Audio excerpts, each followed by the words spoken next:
I want you and that young man to tie that knot. I'm gonna pray for you. And I want you to hold on to God's unchanging hand, because he helped Joshua fight the battle of Jericho. Yes. It's the old He helped Daniel get out the lion's den. He helped Gilligan get off the island. Let me get straight to the business. Yeah. Got them lions in the building. Yeah. Why you lying to the children? Yeah. Why you lying to the children? Yeah. RIGHTEOUS. Man, you know I've been to bed. Man, they know they no contest. Yahuwah, he do the bless. We will not see you tomorrow. Cause you cannot go to thought. All the sons and all the daughters standing hard with big manodas. But my son, he made me Taurus. On that line, I'm still a Taurus. Karate kicking Chuck Norris, 4-5 on my waist. If he started, will not hesitate to get retarded. Oh lordy, he ain't got a PowerPoint, he forest. He's running to the hills like a Philistine. G-Hawk hitting hamites with the guillotine. Situation turned up with the ratchet team. JJ 7000 to the debate league. Yeah, I know them haters gon' hate me, but he won't debate me. Pistol off safety. He respond, come wake me. If I don't get up, nigga shake me. Really give me up. If he don't show up, then he fake G. I touch down and make these nigga nuts hate me. Dear brother.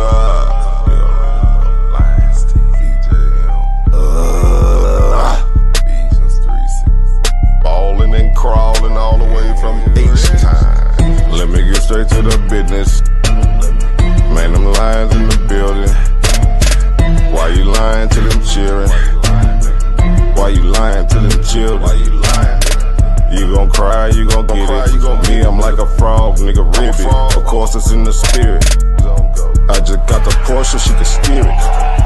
Mito caught the Rorschach and Willie. Lamborghini doors, you better not spill it. Mama's high, say I'm more than just a villain.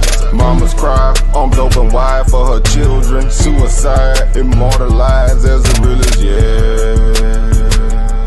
Death by God, black suicide.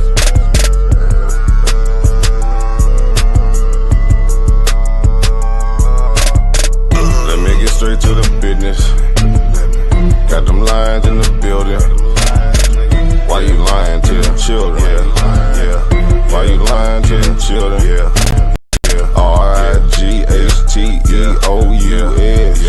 Man, you know I've been there. Yeah. Man, they know they no contest. Yeah. Yahuwah, he do the bless. Wow, what's that? Lions didn't take it over. Number one debate league, you heard me? When it's up, it's stuck. Stepping on everything, nigga. Yeah. Metaphorically, of course. Lions. That's right. Get out the feelings. Yeah. Come on into the den. Tap in and tell a friend. My name is JJ 7000, the most feared debater on this planet. Sit your ass down, because I know you can't stand it. We got a special guest in the building today, ladies and gentlemen. That's right. We got a special guest in the building. I'm talking about an elder teacher, man. I had to get him out the back check because them youngers was back there being disrespectful. You can't cast the pearls in front of Sweden. That's right. Absolutely was. Yeah. Before I get into the meat and potatoes, y'all, we got to introduce the queen of the Lions Den. I'm talking about Sister Kareem. Go ahead, queen. Welcome to the Lions Den. Yeah. You know, oh wait, which queen? I'm sorry. I'm the champ. That's the queen. I'm sorry. The headphone's the queen. And I just gotta be the champ. Sister Kareem. Go ahead, girl. Go ahead. No, I'm gonna let the queen talk before the champ. Go ahead. No, go ahead. Never mind me. I'm trying to. No, Kareem, we gotta keep it the same way. You. Go ahead. Love you. All right. Now we got the Lions Den ladies champion in the building, and she's bringing her elder to the forefront, man, to teach these youngers what it is about IFA. I'm talking about DJ Genesis, the Lions Den ladies champion. Go ahead. Yeah, so listen, I am DJ Genesis, and I'm also Olorisha. I'm a priest of IFA. I'm a Orisha priest. And in the back chat, they were talking about a lot of things, asking a lot of questions. I said, you know what? Rather than me, as a young priest, try to answer your questions, I'm going to bring you a scholar in IFA. And I said, I'm going to let him answer your questions so you could be very clear on what things are. Because a lot of time what happened is when women try to like be in these male spaces, they want to try to challenge them and this, that, the other. And I said, you know what? I know that Baba has been in the ring with the best of them. Okay, Baba Yashibiya has a doctorate in theology. He was a pastor. He was a part of the Hebrew Israelites for the longest. He was the one. He was there when Ben Ami was setting up his land in Corsicana, Texas. He was there when people were creating the language and things like that. For breaking down language etymology. Baba Yashibiya has so much experience. He has a doctorate in theology. So he has over 1,500 books in his library. Um, and the list can go on. He's what you would call ascended master. Yes. So that's one thing that people don't understand. Ascended master. So it's one thing to challenge him, but it's another thing to not listen. He's 79 years old, and I get it that people want to challenge. You can challenge, but when you challenge and you don't want to give respect and like be quiet and let people teach, and now it becomes like a debate. That's where the thing. What did Henry Clark said? He says, "Listen, I debate my equals; those that are not, I teach." And so there has to be a level of respect that comes to our elders in that level. Right, right. And like I say, I felt the energy back there. I'm like, you're not trying to learn, you're trying to antagonize the elder. Yeah. Baba Ashiya, how you say that? Yasha Abba. Can you help me? Yashiba. Yashiba. Yash. Yeah, Yeah. Yashiba. Yeah. that's right. And this when I came in the back, I said, who's that with all them books? See, that was the first thing that impressed me. And then I started listening to him, like, okay, he dropping some jewels. And then these guys. Well, the main one was this guy that calls himself Jesus Black. He's a Gnostic, so he's gonna be, have that kind of dissonance in him. Where you can take a horse to the water, but you can't make him drink, ladies and gentlemen. So I said, no, we're gonna get the elder in front of a place where he can teach in peace. So with that being said, let's go ahead and let the elder do his thing, introduce himself. I have to step out for a minute, so DJ Genesis will be running the show. I gotta go peek in on side of the TV because they got my debate going over there where I just beat the brakes off Chief X. You know what I mean? So I gotta go chill. I'll be back then. All right, but this hey, yeah, I got the keys. And here's my announcement, ladies and gentlemen. This is my new teacher. JJ will be studying, Mandika Mali will be studying IFA. I'm from the transition over. So go ahead, teacher. Go ahead and do your thing. Right. I want to say Modupe means thank you, my brother. I appreciate you coming on the fine line and protecting the rear. We take it upon you taking up the rear and you put them in place. What I want to say. Now, are you the brother that wants the copy of the language from the Hebrew language book that we put together? No, that wasn't me. I came in last, and I put my foot on his neck when he started. They was questioning you, and it was being disrespectful. Okay, well then okay, that's another brother. Now, and like I said, even with my experience coming through the Hebrew community, I still brought Ephah along with because there's many things in the Hebrew concept that's founded in Ephah. So I was able to bring some things along in the custom and move to the next level. I want to say Modu Pay to my brothers and his protectiveness and thank for the platform. If we ever expect to pull the organic people out of the muck and mud, then we got to get out from under this Eurocentric mindset and ideology and philosophy. And you can't keep fighting the white man stuff with the white man stuff. You got to find the origin because everything he got, he's known for copying. Matter of fact, in the book, Ephraim, in Ephraim, the complete work of Arumila, it tells you under a particular page called the white man. And the white man in Ephah is not a color person of skin color. It is an energy and a principle that seeks to overthrow the divinity of our ancestors to replace it. And he's showing this on a daily basis with all his robots and his inventions because the man he created in IFA could not speak. There is a passage in there, and if you haven't had the book, I've got the book, and I will go to, I'm going to IFA is the complete work of Orunmila. The book is called Ifa-ism, the complete work of Orunmila. And that book is like $500 to get. By the way, the books that Baba has in his library, some of them are thousands of dollars. I just heard that Umar just lost a bunch of books, like $5,000 worth of books or whatever. This is the book. Yep, go ahead. See, documentation beats conversation. I'm going to page 200 in the book, and it tells you about this being we call the white man. Remember, it says on page 200, he came in the world under the Odu Irete Meiji. See, everything that comes in the world comes in the world under a specific order. Ifa is not religion. It is a science of how to deal with the celestial realm in a terrestrial world. That's why it's so powerful. And more folks don't do it because they want to make it into a religion by adding cultural custom tradition and make it a burden more than an asset. Every family needs somebody in that family that knows the art of divination and understand these Odus and how to interpret them to keep down mental illness.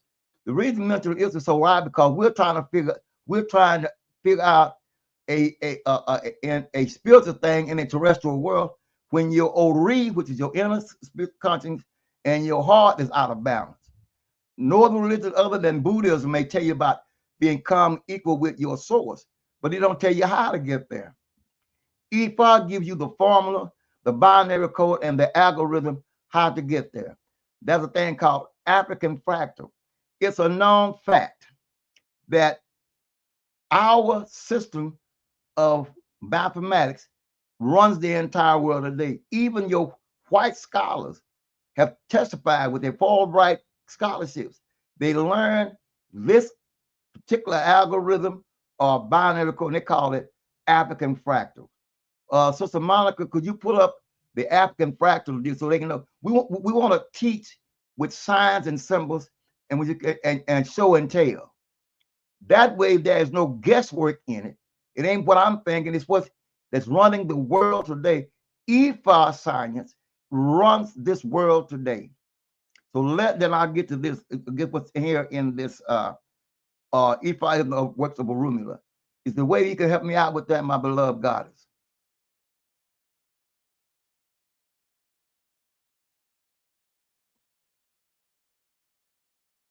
Just bear along with us because we read it today. Trust me, this is my day. So can you pull up the thing we did on fractals and how they went and spent big money? This is how powerful it is. Neo, one love. Okay, happy to see you. Welcome. I should say, hey, Cowboy. Sister Genesis.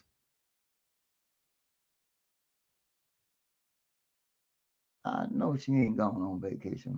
Can you see my screen? So I just shared my screen. Just like share the screen. Okay, let's should I play part 1 or 2? Should I go get right into it, or go get right into it because we want people to see. Well, he's talking about the important. They call it African fractal. So I tracked down one of the folks who makes these things. This guy in Mali, just outside of Bamako. And I asked him, how come you're making fractal fences? Because nobody else is. And his answer was very interesting. He said, well, if I lived in the jungle, I would only use the long rows of straw because they're very quick and they're very cheap. Doesn't take much time, doesn't take much straw.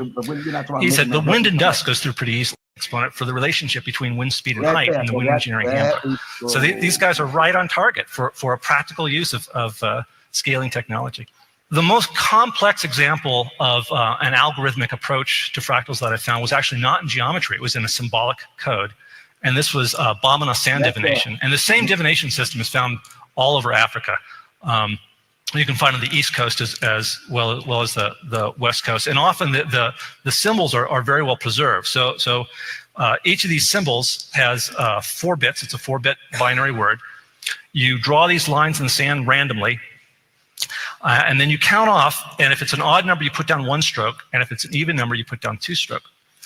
And they did this very rapidly, and I couldn't understand where they were getting, they only did the randomness 4 times. I couldn't understand where they were getting the other 12 symbols. And they wouldn't tell me. They said, no, I can't tell you about this. I said, well, look, I'll pay you. You can be my teacher, and I'll come each day and pay you. I said, it's not a matter of money. This is a religious matter. And finally, out of desperation, I said, well, let me explain George Cantor in 1877. And I started explaining, why I was there in Africa. And they got very excited when they saw the Cantor set.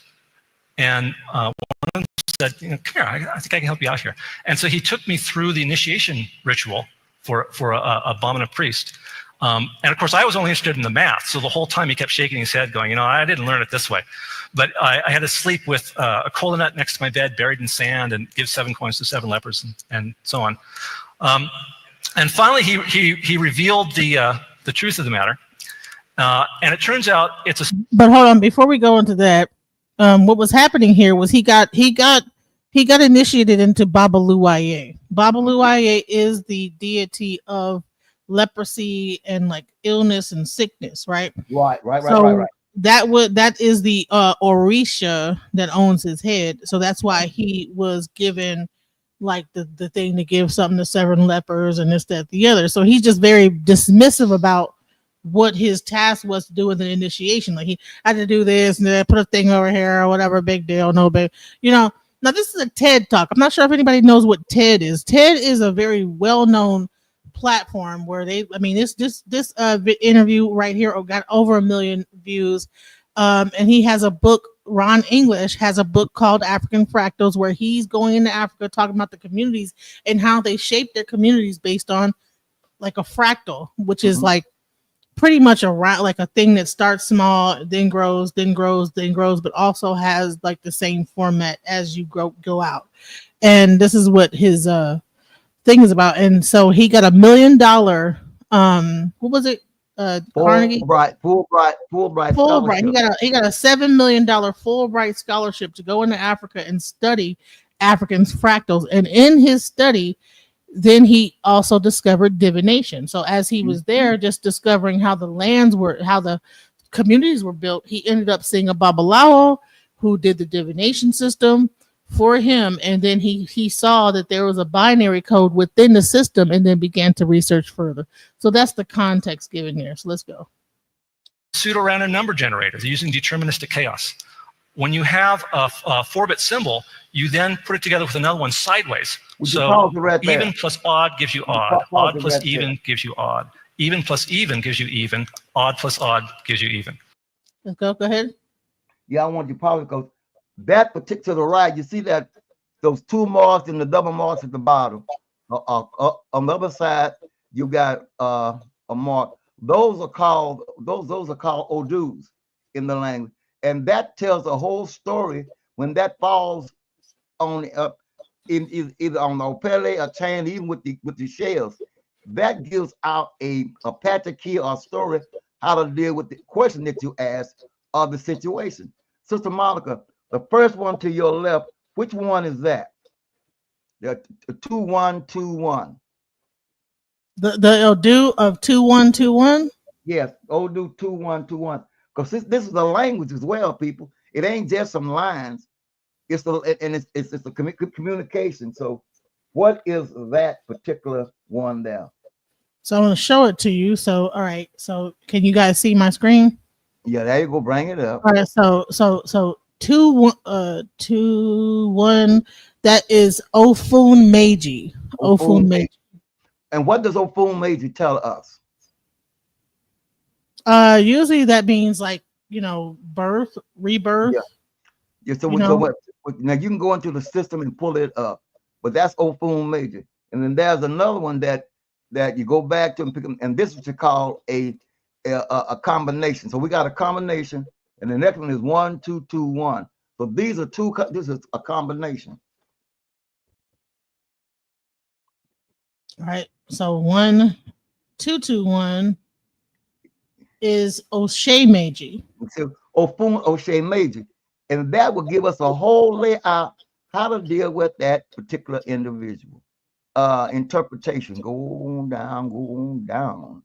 Yeah. Let me I'll bring up the actual Odu. Okay, yeah, bring it up. So we see how important it is. No other religion does it. Only this spirituality. I mean, they got thing with. I got the tarot cards. Man, pull them tarot cards aside. I mean, it can only carry you so far. But when you understand these various Odus, this gives you a roadmap to understand what's going on. Okay, for instance, here we go. All right, hold on. Let me that's in a different language. So let me see. I'm gonna go to Ofun Meiji and what that means. Yeah. So Ofun Meiji, or in some tradition, is a significant Odu symbolic pattern in Ifa divination system associated with completion, wholeness, fulfillment of destiny. It represents the culmination of life's journey, emphasizing achieving goals and realizing one's full potential. Ofun also deals with the themes of revelation, time, inheritance, and the significance of sight, often symbolized by light and purity. So with that and then and that's the And this 2-1-2-1. Okay. What that means is every home needs someone in the home that can either be a priest or a priestess to cut down on family and mental illness. By doing that, you would sit down and you would do a reading, and then you can also get a remedy or a formula. And then you, for instance, it was talking about, well, you read what about purity and everything. There are spiritual baths that you can do, and you need a sense of knowledge of herbalism and these things. It all comes into study. Well, why is this so important? Because we are people that are close to spiritual by nature than any species on the planet. We work off a spiritual, but sometimes they get mixed up in terrestrial. So that's why it's important. And red thing, if you notice among the Hebrew community, they've got certain laws and things that governs what you do and how to stay pure, how to stay clean, how to balance. But the tool they was given was called the Urim Theorem, how to go to God and ask questions. Well, everybody said, well, let's pray. Prayer was never a thing brought to the Europeans showed up. We didn't go there and do all that. We would go to the priest, they would divine and tell us what we could or should not do based on the readings. Now we run around here guessing. All right, what we got here now? O'Shea Meiji.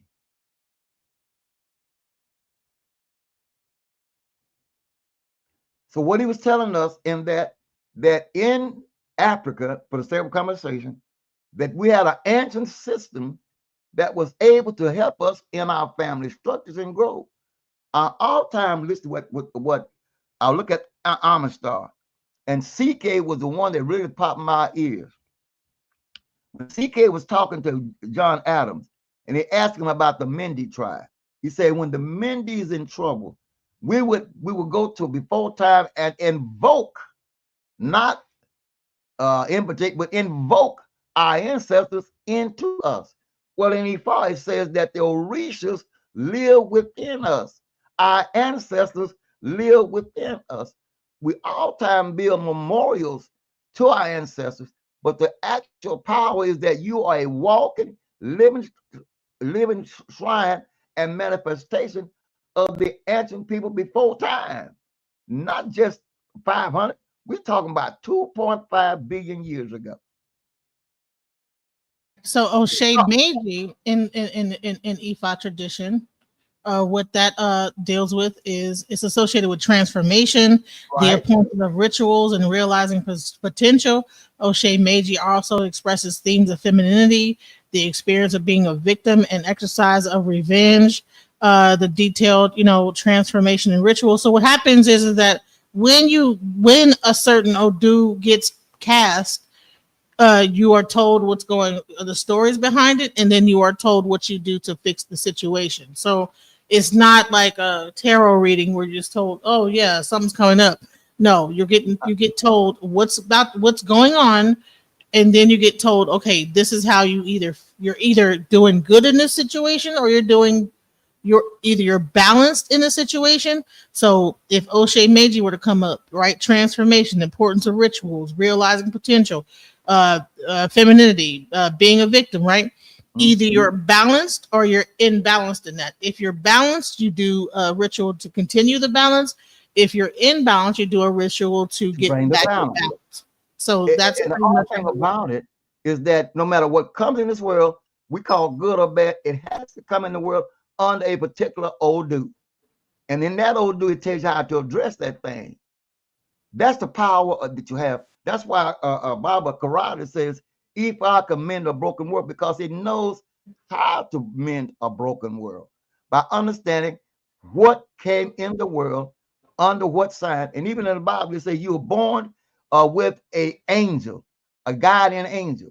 Some say, well, you were born with a power animal among the so-called Native Americans. But we say there's an Orisha that comes with you and walk with you and guide you as your guide. They don't interfere. They just give you a guide.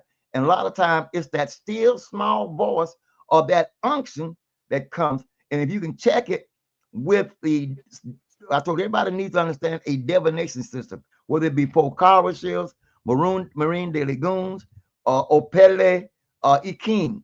We don't do tarot because tarot is a late thing.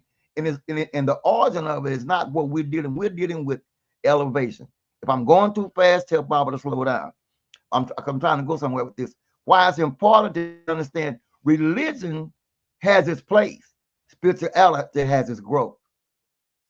So I wanted to play a little bit more of this TED talk so they could actually see, because the question was is that you're saying that this all is the origin of binary code and it's like the beginning of the computer. So let's go into how he breaks this down. Let's go. It's addition modulo 2, just like in the parity bit check on your computer. And then you take this symbol and you put it back in, so it's a self-generating diversity of symbols. They're truly using a kind of deterministic chaos in doing this. Now, because it's a binary code, you can actually implement this in hardware. What a fantastic teaching tool that should be in African engineering schools. And the most interesting thing I found out about it was historical. In the 12th century, Hugo of Santillana brought it from Islamic mystics into Spain. And there it entered into the alchemy community as geomancy, the divination through the earth. This is a geomantic chart drawn by for King Richard II in 1390. Leibniz, the German mathematician, talked about geomancy in his dissertation called De Combinatoria. And he said, well, instead of using one stroke and two strokes, let's use a 1 and a 0. And we can count by powers of 2, right? Ones and zeros, the binary code. George Boole took Leibniz's binary code and created Boolean algebra, and John von Neumann took Boolean algebra and created the digital computer. So all these little PDAs and laptops, every digital circuit in the world started in Africa. And I know Brian Eno says there's not enough African in computers, but I don't think there's enough African history in Brian Eno.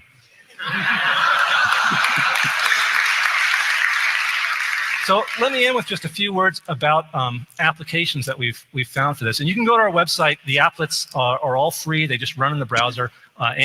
So they created applications based on this entire system. And so I wanted to address the fact that, okay, because people say, oh, well, they used Islamic geomancy. No. But is there a difference between IFA geomancy and IFA geomancy? What is the connection between all these divination systems, be it the Urim Thummim, Islamic divination? What is the connection? And the thing is that it's all born out of Ifa. It's all born out of Ifa. Each one borrowed from the other one to create. It's like an evolution or growth or transition. You took this and from that and you added this to it and that to it and that to it, and it evolved to a certain level. But remember, without the base binary system, you don't have the rest of them. So Ifa is the foundation of what we call our technology today for our AI, which means ancestral intelligence. It is the system that everything runs off to this day, even our cell phones. So Ifa has more impact on daily life growth than any religion or thing out there that you can come up with. There's none like it. As a matter of fact, in the book Ifaism, it said, and I think I put it up on your chart, it is the oldest philosophy known to mankind. So no matter how far back you go, it starts with the origin of our people. Now we looked up, that was a young man by the name of Albert Perry. His DNA goes back, I mean, his Y chromosome went back for as 340,000 years ago. So if you don't want to accept 2.5 billion, let's take on the 340,000 years. Well, according to, and watch this, and this is not to set, but a lot of folks run around talking about the Bible. What does the Bible timeline start? Because there is a timeline for it. Well, let me give you the answer. You got that right there, but slide that aside. The guy that started the chronology and timeline that we have today, the people going by name was Archbishop Ursher. And this is the white boy that gave you a biblical timeline that more folks, him. What did he say the world started, how the world started, when the world started? And he was born in 1581, died 1656. And what in the hell does he know? Well, let's see, the world obeys. And what did he say? Archbishop Ursula. Let's see what the old boy said. And everybody followed this boy's concept on how the world got started. There it is. James Ursher. January, okay. Okay. Can you want to read that for us, Sister Monica? I mean, I just want everybody to see that we're not making this up.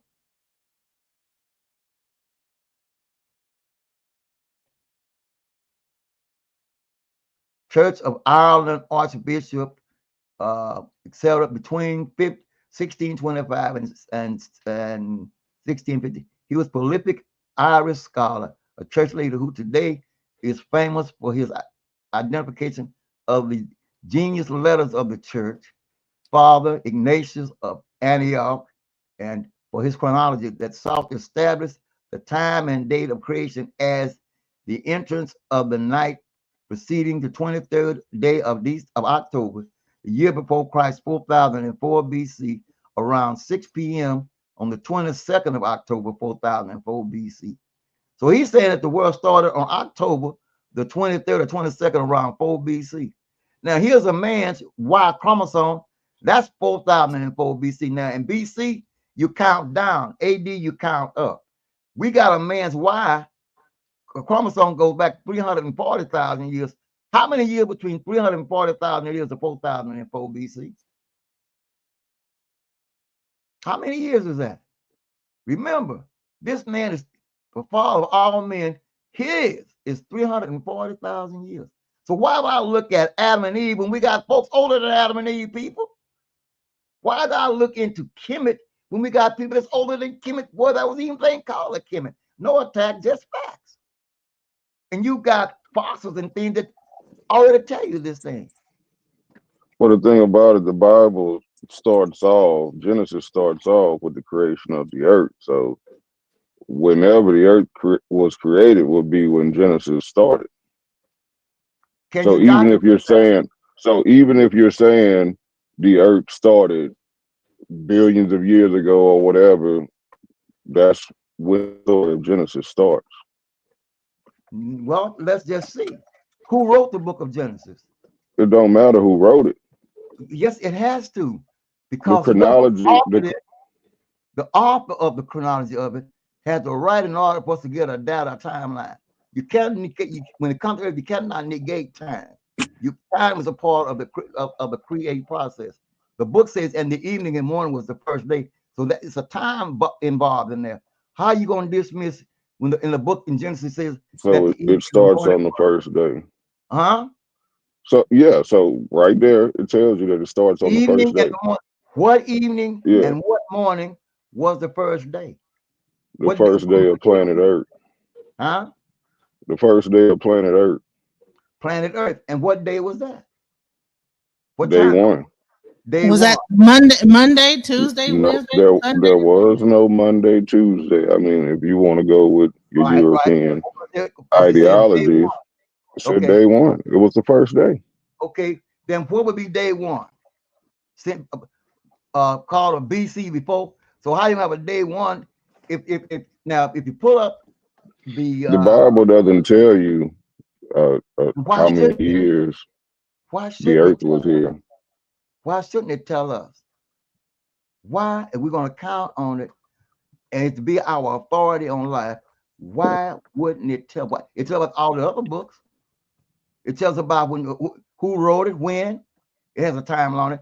Why is Genesis out there without a timeline? Or for instance, if I typed in the writers of the priesthood of that wrote the book of, because it wasn't Moses, because even the rabbis say they attributed the 5 books of the Torah to Moses. Moses wasn't even around when this was done. So how did he get the data to write about Genesis? Where did the data come from? And don't tell me it was already built in, because remember, his name was Shemaiah before he named him Moses.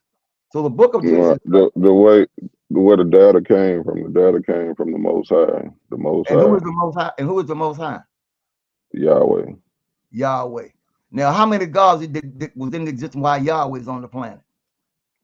Well, while he was on the planet, Yeah, while we are on the planet. I don't know. He created a lot of other gods by the time that he created the planet. No, why would God create other gods to challenge him if he was the only God? They weren't supposed to challenge him. Monica, go to Proverbs 8th chapter, verse 22. They weren't supposed to challenge him. It's supposed to, come on now. Other gods were supposed to serve him. Why wouldn't the all-knowing God know that these other entities was not going to challenge if he's all-knowing? I didn't tell you he was all-knowing. I didn't tell you whether he was all-knowing or not. Okay, they claim that God is all-knowing. Let's go talk to who claim it. Yeah, okay. A lot of people say that you're all-powerful, all-knowing, and there's no failure. So I got an answer for a lot of people. Okay, here we go. Genesis, go to Proverbs, the 8th chapter. I'm gonna stand in the book, and I'm gonna come back. This what I'm trying to show the importance of what IFA says and give us a history of the world before this world. Most people don't understand that there was a world before this, and we all came into this reality from another existing situation. And it talks about that. Everything will replenish.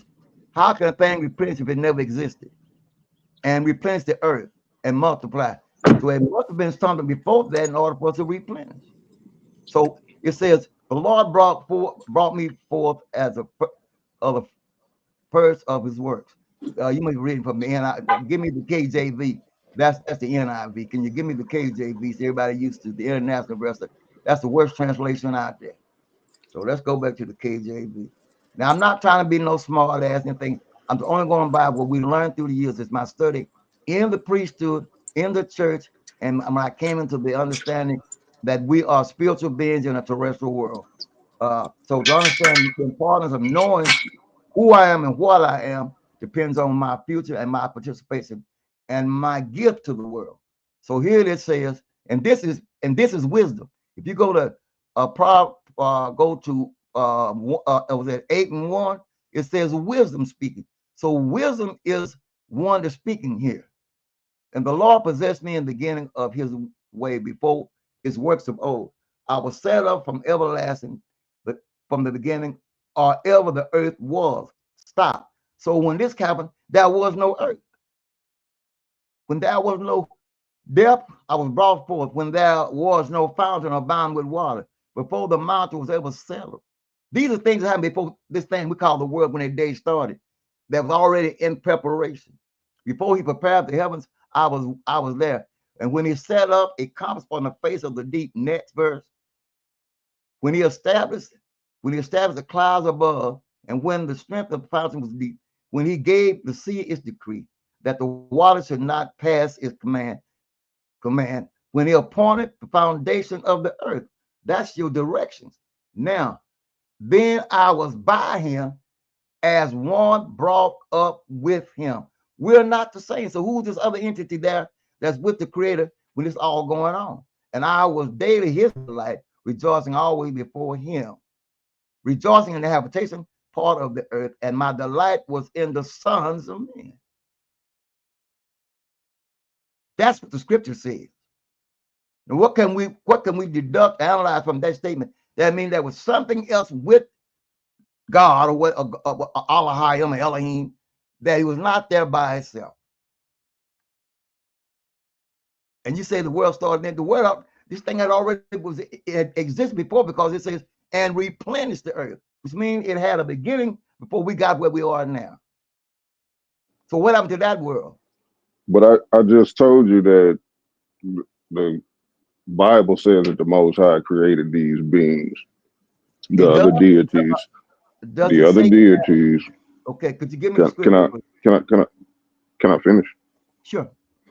All right. So the Bible says that the Most High, which is what I told you, created these beings before He created the earth. That's exactly what I told you. You went to the Bible and read something about a being that was there before the creation of the earth, which only you gave me the scripture that says exactly what I was telling you. Well, you were talking about the day that the world started, day one. I went back Yeah, before but day. I went you back before read day one. right. No, you're going to a previous scripture. The scripture you just read about someone being there, the proverb scripture. Someone being there. I guess you assumed it was a human. I'm assuming No, it was no, a no, no. celestial being, a divine being. Okay, well, we're on the same page then. Yeah, It was a because divine that was being no. that was there while the Most High created all of this. That's what he was testifying to. He didn't say he helped. He didn't say he was part of the creation. He didn't say he told Yahweh to do this. He said he witnessed it and observed it. And I told you it was other beings already created by the time all of this took place, which is what, it only lines up. So we're not saying nothing different. No, because I'm not saying the human, because there was no human there. We're talking about a spiritual realm, the energy of forthcoming. The point is this: you try to give me a day one, you still have not gave me a time when day one started. Now, Because if the you go Bible back, don't give a time when day one starts. How am I going to give you a that's time what when I'm the saying. Bible say day one started when the Okay, Bible does not give that? So you want me to make stuff no, up? no, no, no, no, no. Listen to me carefully. My point is this: we count on the Bible. But every year we got loopholes and blanks in it that's not filled the gap. And that is that day one. When you go back and look at the origin of the Genesis creation story, it says every nation historically has a creation story. And many of them is older than the Genesis story, or the story in Genesis. Where did where did the priesthood that tabulated the Bible get their data from to write about a creation story? Are you familiar with Jewish myth and legends? Not extremely familiar. Okay, Sister Monica, I sent you a screenshot of Encyclopedia Britannica. Says Jewish myth and legend. Do you remember that? Could you pull that up? Did you send it to my Facebook or to my phone? Text. I think we texted to you and we had it. And I think you in there. Or matter of fact, you can, and I hate using the word Google because they tend to want to go and adjust and readjust it. But when I started with the group out on Hillcrest and the Rabbi David Lyon, there's a thing called the Jewish Encyclopedia uh, uh, that they use, and in it told us, because anyone that looks it up knows that this story was borrowed from the east, the northeastern, and was brought forward as they created it. So it says in here, and this is not, we're only going through because why do we use the Bible? Because 6.9 billion people consider this to be the word of God and to be on point, and they base their life on it, their livelihood on it. Yet at the same time, we negate the other thing that's older, yeah, uh, that's older than this particular book, you know, and with thing it says, okay, all right, The Book of Genesis presents two creation stories. In how the many? first How two, many? Two. two. Ain't the same. Go ahead. God creates the world in 6 days, resting on the seventh, while the second focuses on the creation of Adam and Eve. These accounts detail the creation of light, the firmament, land, sea, celestial bodies, and living creatures, culminating in the creation of humanity. Lithia was the first wife of Adam. Lydia is the first wife of Adam. Okay. Lilith. So mythological creatures. A figure, Lilith, a figure often depicted as Adam's first wife. She is portrayed as independent and powerful, but also associated with demons and infanticide. Golem, a creature brought to life from inanimate matter, usually clay, often serving as protector or helper to the Jewish community. Debuk, a wandering soul that possesses a living person, often driven by unfinished business or demonic influence. Three monstrous creatures associated with the end of days, potentially Leviathan and the involved. Behemoth, yeah, the folklore. Yeah, like Lilith was I am familiar with the legend of Lilith, and that's pseudepigrapha. It doesn't appear in the Bible, and the part of the Bible where they allege that it's talking about Lilith is rendered as a screech owl or a night owl or something like that. Yeah. And yeah, so So it says Jewish myths and legends encompass a rich tapestry of narratives, including creation stories, tales of mythical creatures, and folklore surrounding historical figures and events. These stories, found in the Torah, Talmud, and other Jewish texts, often serve to teach moral lessons, explore theological concepts, and preserve cultural identity. All right, Meaning so hold what? on. Type in Jewish myth and legend and bring it up. It says that the first 11 chapters of the book of Genesis is classified as Jewish myth and legend. That is under Botanical, volume 10, page 191, second paragraph, and it states that the vast repertoire of Jewish myths and legends begin with the first 11 chapters of the book of Genesis. Would you? It should be in there, which simply means the Bible has myth, metaphors, allegories, dogma, and legend. These are the things. That's like what they label all religion as. So it's not really saying much to say that. Wait, hold on.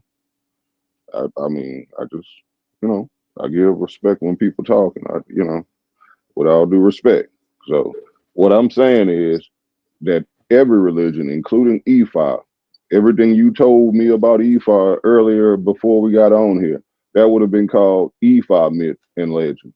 True. So every religion out there is going to be called myth and legend to an atheistic society. And I'm not saying the entire society is atheistic, but science takes an atheistic approach. Even if the scientists believe in God, they're not supposed to bring that into the science field. So therefore, making science atheistic. So to science and that world, the scholastic world, yes, it's going to be looked at as myth. I don't believe none of this stuff is myth, though, and I don't think you do either. So the actual two creation stories that are found in the first two chapters are considered under Jewish myth and legends. And I wouldn't argue with the people that gave us the book. And the writer in the Barada Shah, which you call the New Testament, even the writer Paul in Galatians 4 chapter verse 20 and 21 said that the story of Abraham and Hagar is allegory.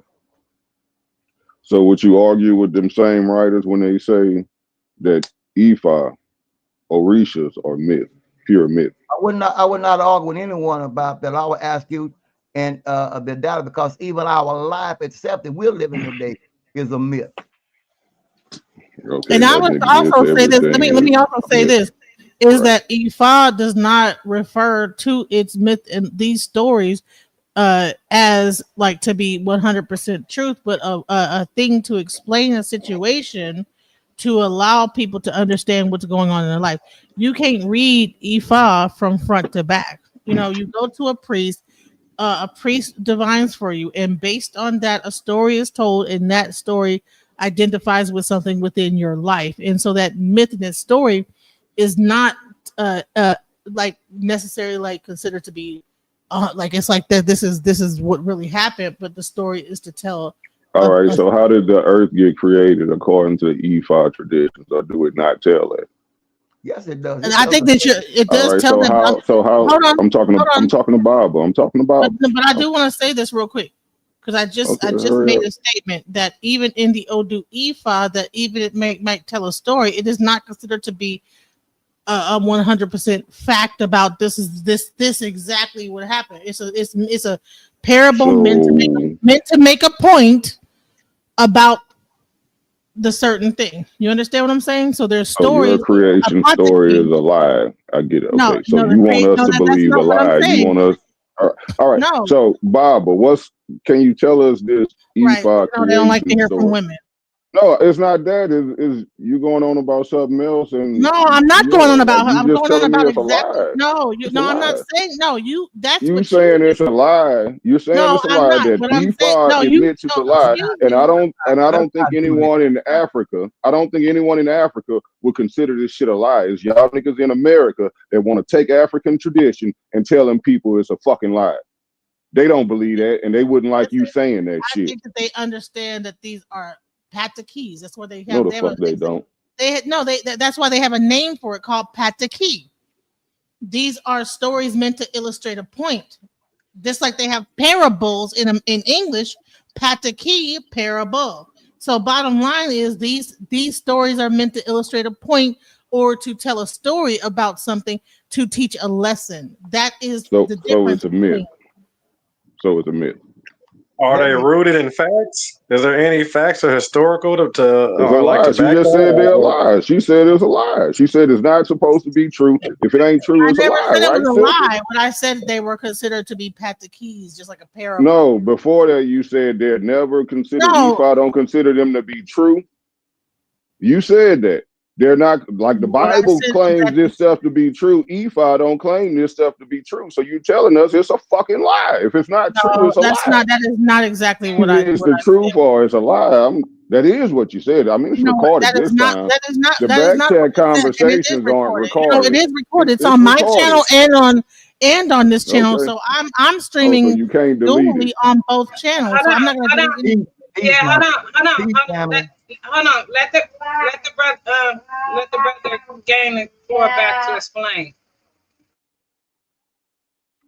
All right, I was trying to get these EFA creation story narratives. Can you explain that, Bible? The thing about it, in one of the stories, it talks about Obatala giving the command from Oladamari to come and to create the world. Same thing you find in your Bible, that he created a golden chain and came down and discovered the water, and he brought forth a, a chicken, a chameleon, etc., and then spread it out the earth. That's the but we understand the narrative of that nobody Chicken. really came down with no golden chain or that thing. You look beyond what would be the golden chain that he came down on. It's almost like Jack and the Beanstalk. When it comes down DNA. DNA, you talking about you talking about that? Okay. All Wait, right. wait, wait, My wait, bad. wait. Now, brother, wait a minute, please, please, family. We're trying to get an overstanding on the because we're only discussing things we've read and we took in and we accepted as a pattern of information.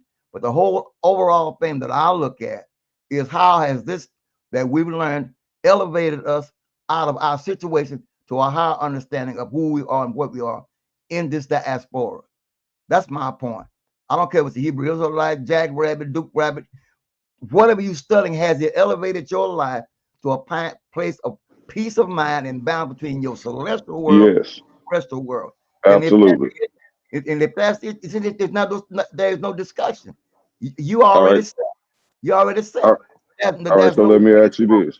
I'm gonna read this real quick before we go forward. Oh, In come Yoruba language, on. pataki, all right, also spells patak. Don't Pataki. nobody care about no patty No, cake. Goddamn. Come on, Listen, man. stop it. I'm Refers trying to to or, respond to what he just but said, and hold you. on, I'm trying to explain to you something, and you just want listen. Refers I to wanted to oral, respond, and you said, "Hold but up, hold up." but what? Listen, Hold on.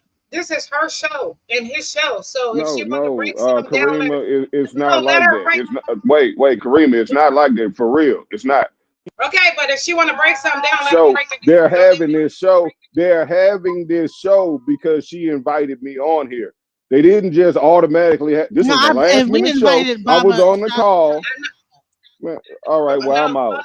Y'all All call me right, when y'all bye. want some yeah, smoke. Yeah, Fuck you that you shit. just want yeah. yeah, Okay. bye. No, Anyway, it ain't no won't.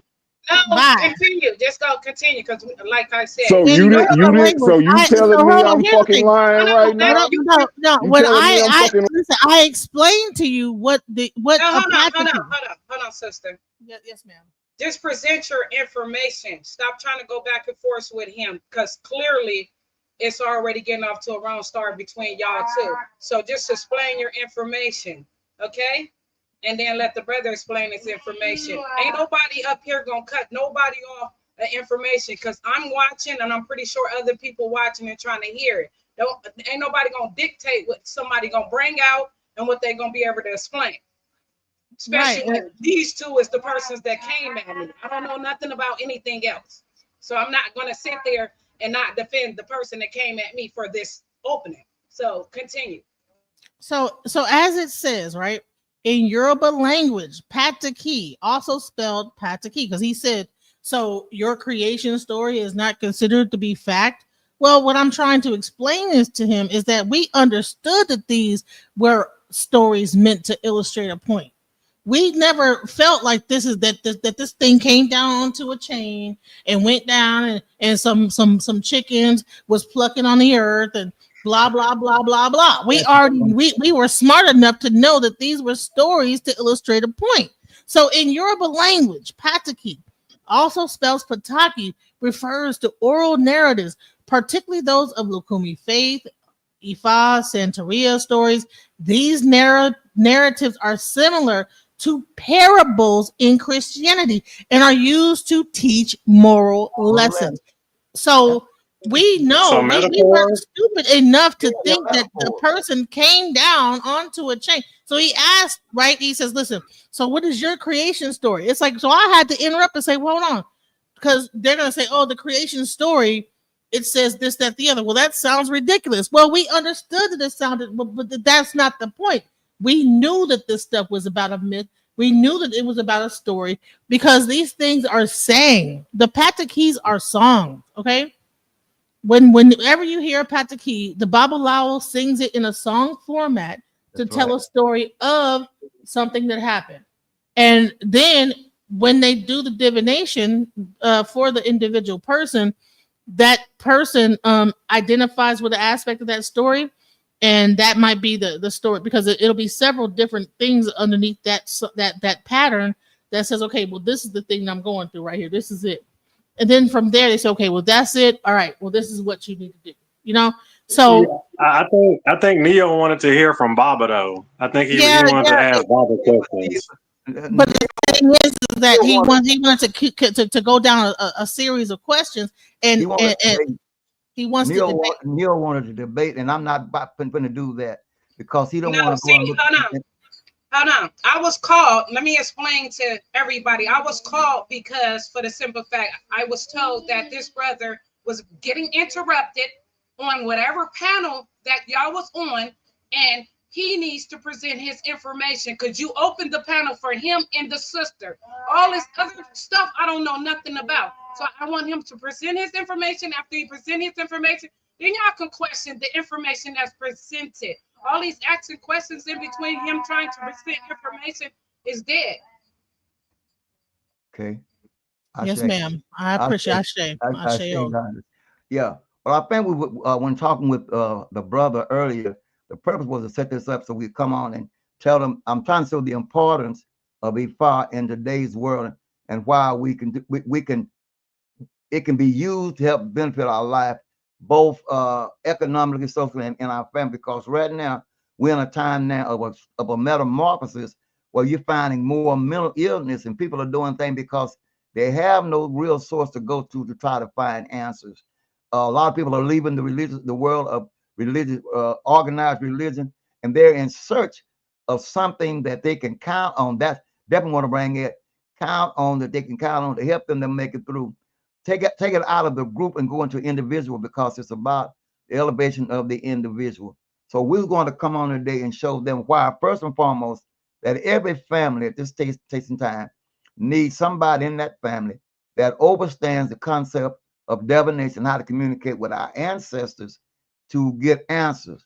The young man today was almost to the point of, I guess, suicide in my book, because he couldn't get answers from nobody. He'd been to a bunch of babalaos and preachers and things and couldn't get no answer. And after we talked for about an hour and 15 minutes, he was able to see things and calm down and address. What is the most important thing in an individual's life? Peace of mind. being able to deal with your life and the things you encounter. What do I use to do that? Well, we were taught men ought to always pray and not faint. But there is a system that was given us by our ancestors that goes back hundreds of thousands of years that they use to solve the differences. Somebody asked the question, well, if the God was so powerful, the African God was so powerful, why did we go into slavery?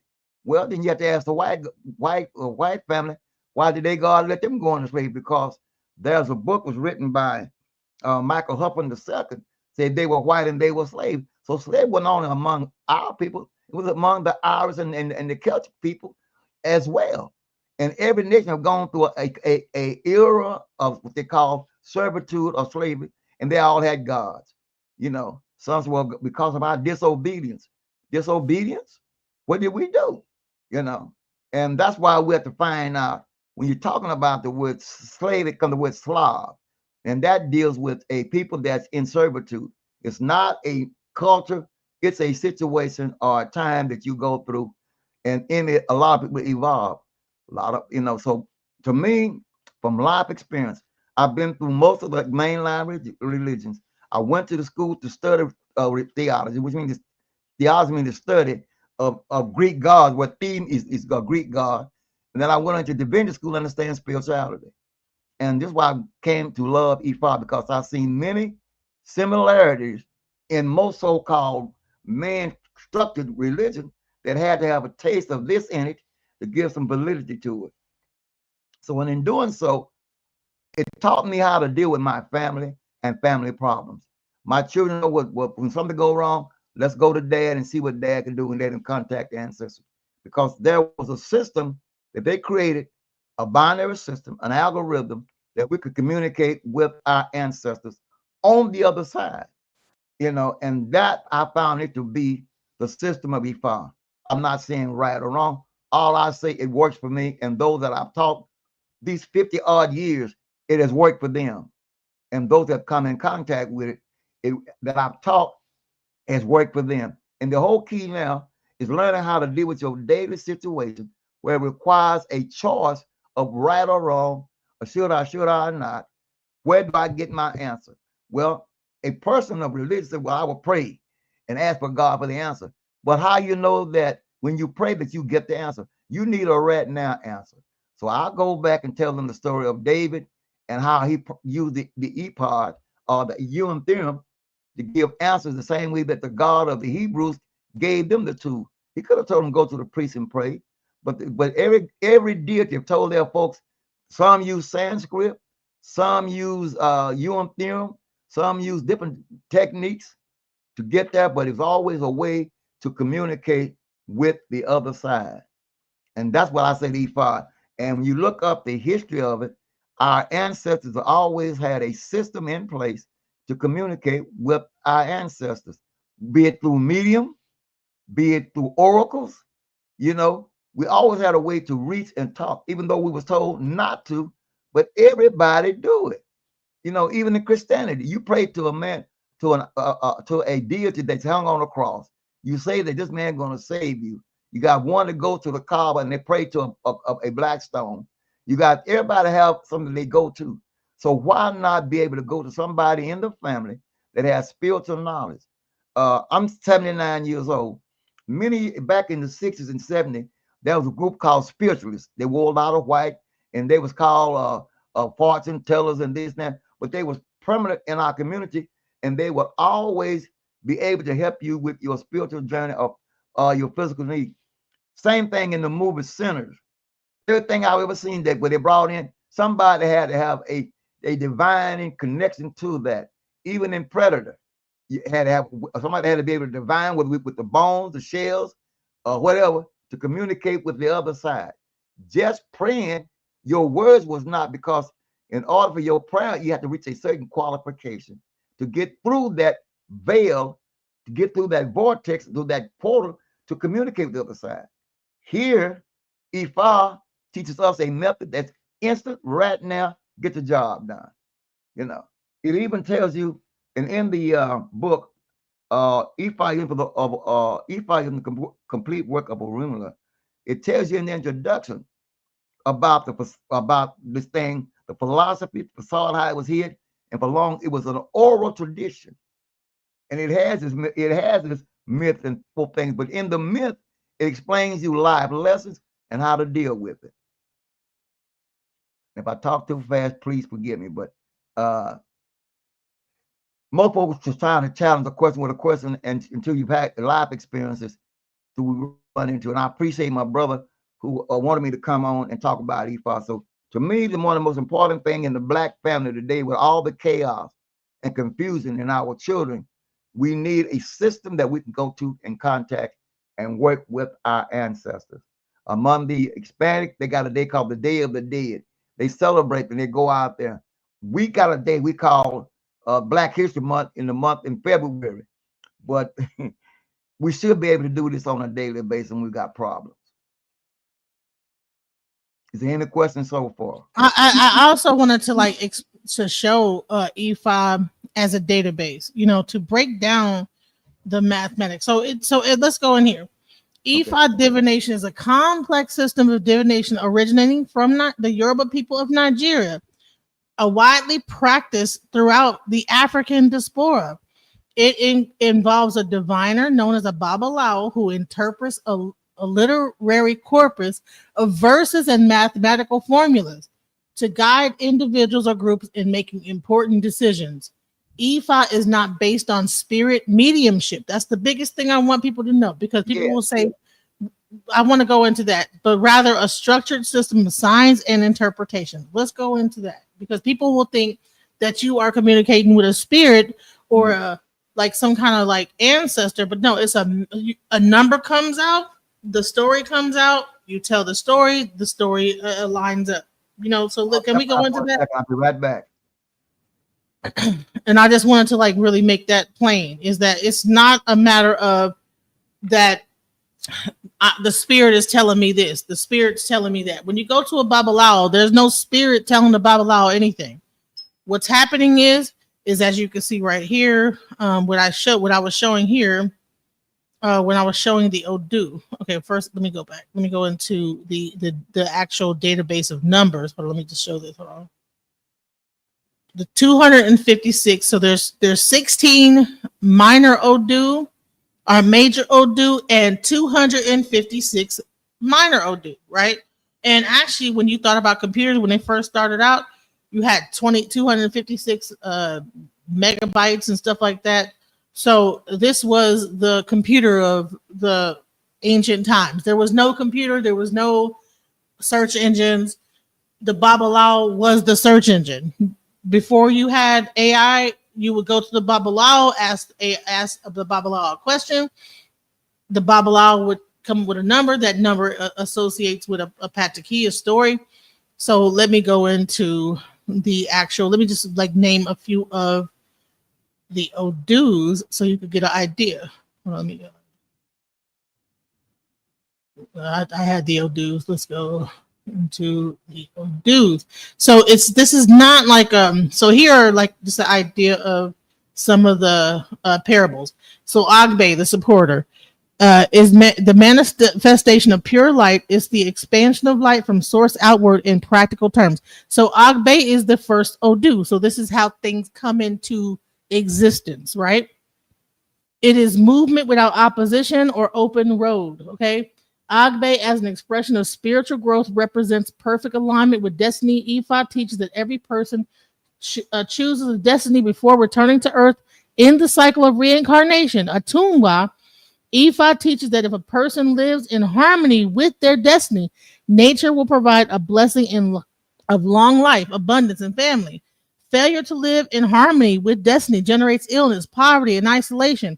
Ifa teaches that if a person is unsure about their destiny, they should live in alignment with the principle of good character, because everyone is believed to be inherently good.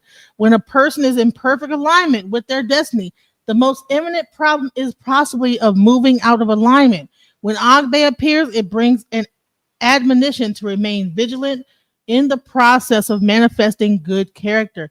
The negative manifestation of Agbe in personal terms is arrogance. So what happens is that you get a reading and say Agbe comes out, and that is 2 lines. So you have 1 and you have 2, right? So Ogbe is 2, 2, 2, 2, 2, 2, 2, 2 going down, like in like a let's see, let me show you Ogbe, just so you guys get an understanding of how the system works. Ogbe Meiji, right? So, or Edgy Ogbe, that's what it's called, right? So let's get a picture of it. So, oh, I'm sorry, 1 1. I'm sorry, my bad. Edgy Ogbe is 1 1 1 1 1 1. So Ogbe is 1 1 1 going down. Oyeku is 2 2 2 2 going down, right? So when the Babalao throws the chain, you get 1 or you get 2. You get a combination of variables based on what they throw. Based on that, then you have like this outcome, whether it be Ogbe, Oyeku, or whatever. So 1 is life, the supporter. 1 could be that you are going into a spirit of darkness or change or whatever. So death in Ifa does not necessarily mean just end a cycle, but it also means, well, not end of your life, but end of a cycle. So therefore, you might be going through something, and it might be like, okay, that's the end of that thing, and now you're on to something different. So Oyeku, the mother of the spirit of death, is a elision of praise Oyeye Iku, meaning spirit of the mother of death. In simple terms, Oyeko is darkness, the complete contraction of matter into what physics calls as a black hole. In human terms, this can mean physical death. More commonly, it refers to the end of a cycle. When a baby is born, there's an end of a cycle of living in the womb. When a teenager becomes an adult, there's an end of a cycle of dependency on the parents. In Ifa, the end of life on earth marks the beginning of life in the realm of ancestors, Orun. Yoruba word for black is dudu, and is associated with Oyeku as a symbol of invisible dimension, the source of creation. Oyeku is the end of cycle can bring a blessing of peace. In its negative manifestation, Oyeku represents premature ending of cycle that may not result in full maturity or benefit. So, okay, when you break this down, right, get a reading, Ogbe comes out. If you're in alignment, that means you're doing good, whatever. If you're not, that means you might be a little bit arrogant. You might be like not doing what you're supposed to do. Okay. Oyeko means, hey, doing good. It might be, hey, it's just the end of this cycle. You're about to like go to another cycle. You might be going from one part of your life to another. In what they would call, like, if you're out of balance, because it's called imbalance or out of balance, that might be that you might be close to like experience some kind of a worse in the cycle, which might be that illness, something like that. So this is a whole thing, is a system of diagnosis of a problem, figuring out what's wrong, and how, and then on top of that, after that, then you get like like some kind of a prescription that says, okay, well, if you are going to either to maintain equilibrium or to get you out of what we call osogbo, which is might be, bad, out of balance. So either you're in balance or you're out of balance.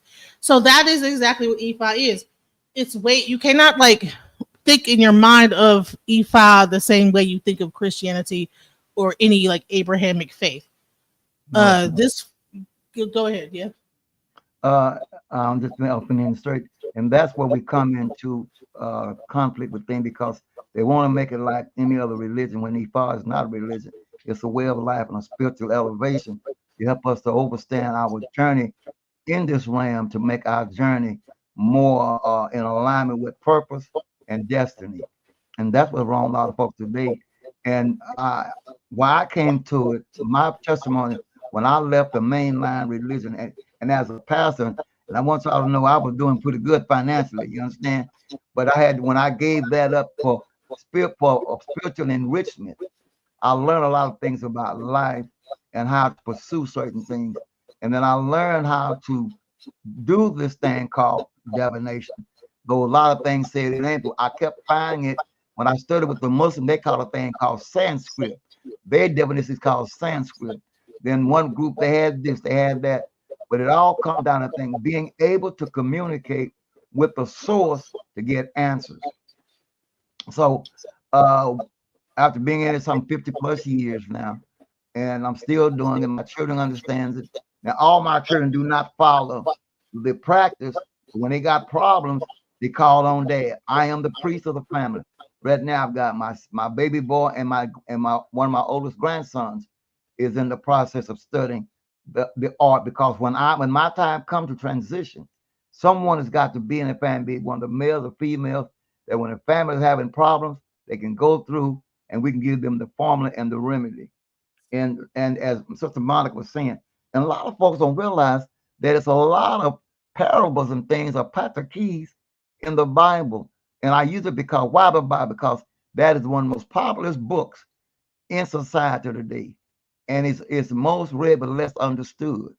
And in it, I showed people, and I'm so thankful. I am so thankful that I had a chance to study with those people that was the orchestrated and authors behind the book.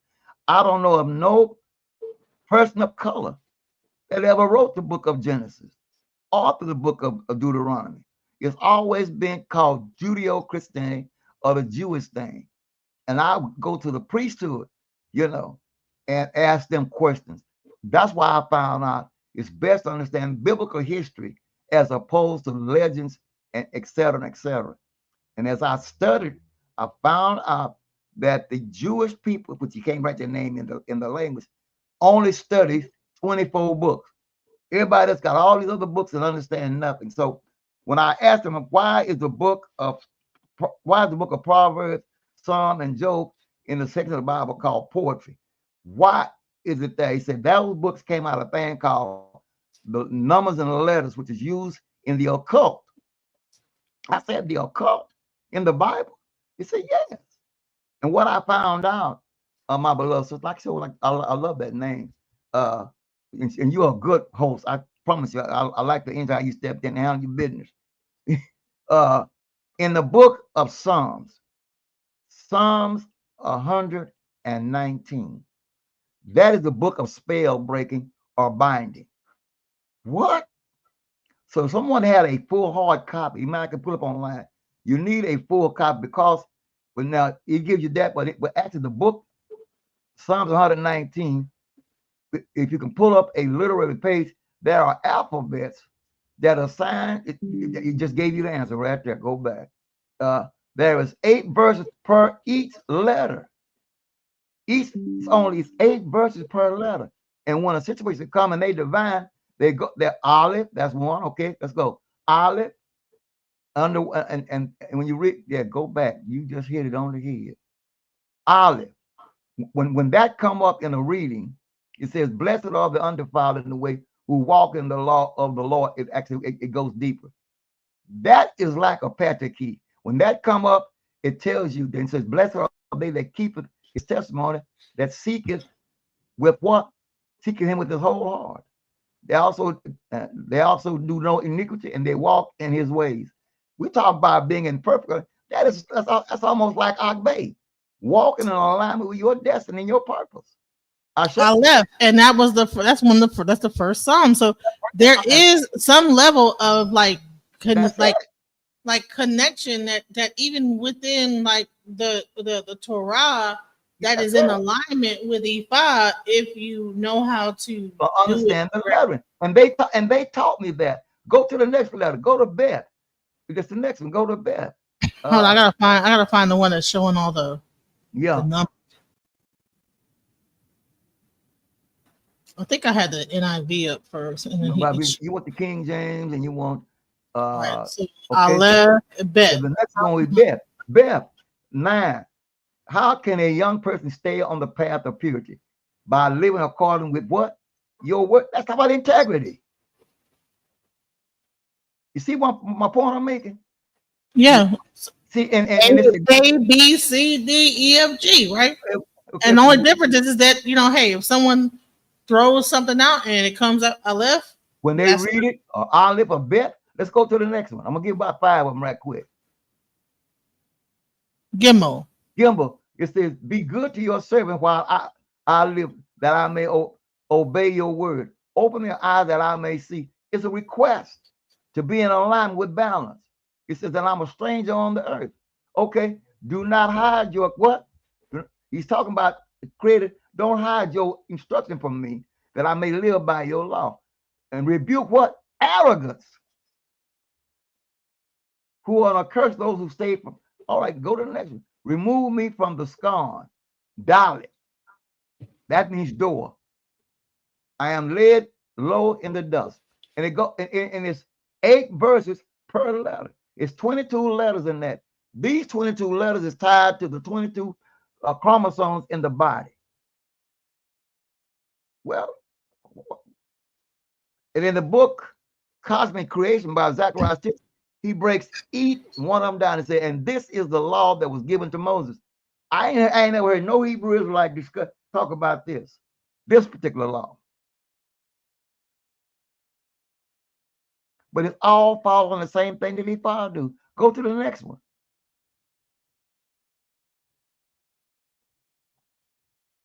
Go to the next one. That's David. What's the next one?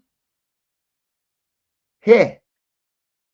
Now, this is written in Babylonian script because in the answer, teach me, Lord, thy ways of your decree, and that I may follow it to the end. It's about obedience. Give understanding so that I may keep your law and obey it within. What law? Laws of the universe. We break these laws. We break the laws of nature daily. We eat food out of season. We break season and we want blessings. Everything must be done within this season. Ifa teaches that. That's why we contact Osane. Osane is the herb, Orisha, that governs the herbs and the various seeds that we need. So why, matter of fact, in the scripture, in the New Testament, we call him Yashibiya. What we call, told the folks, always pray to the God of harvest. The God of harvest is in the scripture. When you pray, you promote agriculture, pray to the God of harvest. Can we bring that up? The God of harvest. But I'm not gonna lose. I'm not gonna lose that spot. So yeah, you know it says in that it says, pray to the God of harvest found in the Bible. Let's type that in and see if we can get a read on it. Everything is relatable if we take our head out the sky and come down to common sense. We got all emotional, and when that comes, we can't think. I learned a long time ago. A lot of folks here to argue. I listen to learn. When you speak and listen, you know, I might not agree, but we can agree to disagree. But if it's in your face, yeah. So that's in Matthew 9:38. Pray ye therefore the Lord of harvest that he will send forth laborers into his harvest. Yeah, come on now. So I pray to the Lord of harvest in what? Charge of the harvest. I ask to send more workers into the field. So you say you need help, then you got to pray to the God of harvest. You want your crop to be right? Pray to the God of harvest. But I thought we all had one. And here's another clicker. People don't realize that Yahweh or Yahweh was a mountain deity. A mountain deity. You got deities of the desert, deities of the water, and so forth and so on. Now I asked the question of where did God come from? What did the Bible say God came from? Habakkuk 3:3, Sister Monica, in the Bible. So I'm gonna write this book. Of Habakkuk 3:3. Not near Habakkuk. There it is, 3:3. You're in NIV, but it's gonna read a little different. Now I'll switch it over. Okay. God came from Tema, and the Holy One came from Mount Paran. Switch it over to KJV. God came from Tema, and the Holy One from Mount Paran, Selah. His glory covered the heavens, and the earth was full of his praise. Where is Tema? And where's Mount Paran? Well, if you go to Deuteronomy 33, verse 1, watch this. Deuteronomy 33rd chapter.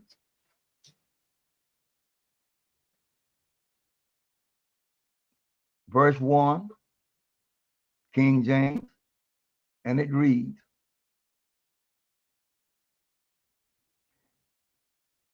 and this is the blessing wherewith Moses, the man of God, blessed the children of Israel. Next verse, before his death. Next verse. Watch this.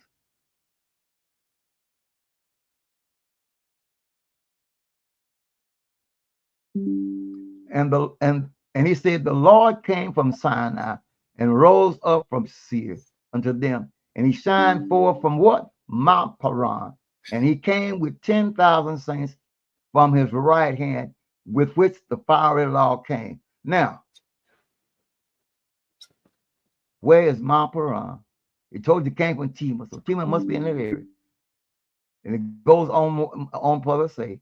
Then it says, and yet he loved the people. Then they talk about another nation called Jeshurun. Here we go right in. Whoa, right there. And he was king in, go back. He was king in Jeshurun when the heads of, well, you got to slow down here. Now, Jeshurun is supposed to be the righteous name. So now, if Moses was the king of Jeshurun, how could he be the king of Israel when the king of Israel, first king of Israel was Herod? This is a whole other nation. Look at Deuteronomy 33:26. Said there's no God like the God of Yeshurun. 33 and 6. 26, 30, 26, go up. There is no God like to the God of Yeshurun, who ride upon the heavens in his health and in his excellence over the sky. Bam.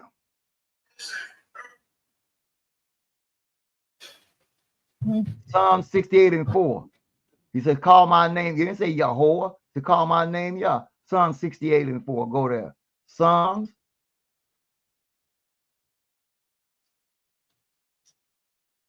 68, verse 68, verse 4. Now look, and look at the description. Look at the description. Sing unto God, sing praise unto his name, extol him that ride up on the hill by the name of what? Not Jah, because ain't no J in the language. Yah, and rejoice. There is no J in the Hebrew language. So that's it, but it is Yah. And rejoice before him. Sing unto God, sing praise to his name, extol him that ride upon the heavens by his name. That's the same word you read in 33:26. And what was his name? Yah. Because there is no J in the Hebrew language. All Greek, there are no J's. We got Yehovah, Yahakawa, and all this other stuff. It says, extol me by my name. And this is what we did to King David, how to approach God by this name.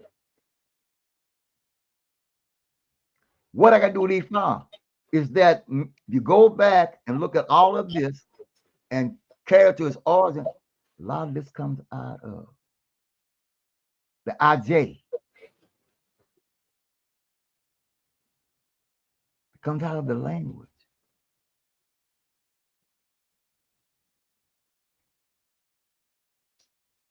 So we get in disputes over other men, and then we don't want to do the research because we want to stand on the rock that I know.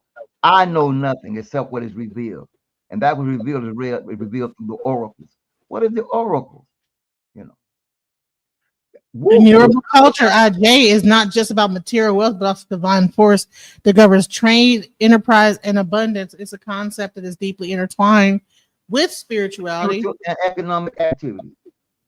IJ is also recognized as an Orisha deity in Yoruba spirituality, often associated with the goddess of the sea, Olokun, who embodies the mysteries and riches of the ocean. Prayers and rituals are performed to IJ for blessings of wealth and prosperity. Yeah. And then they go into Iyami. You know, so we have a lot to learn and a lot we need to understand and learn.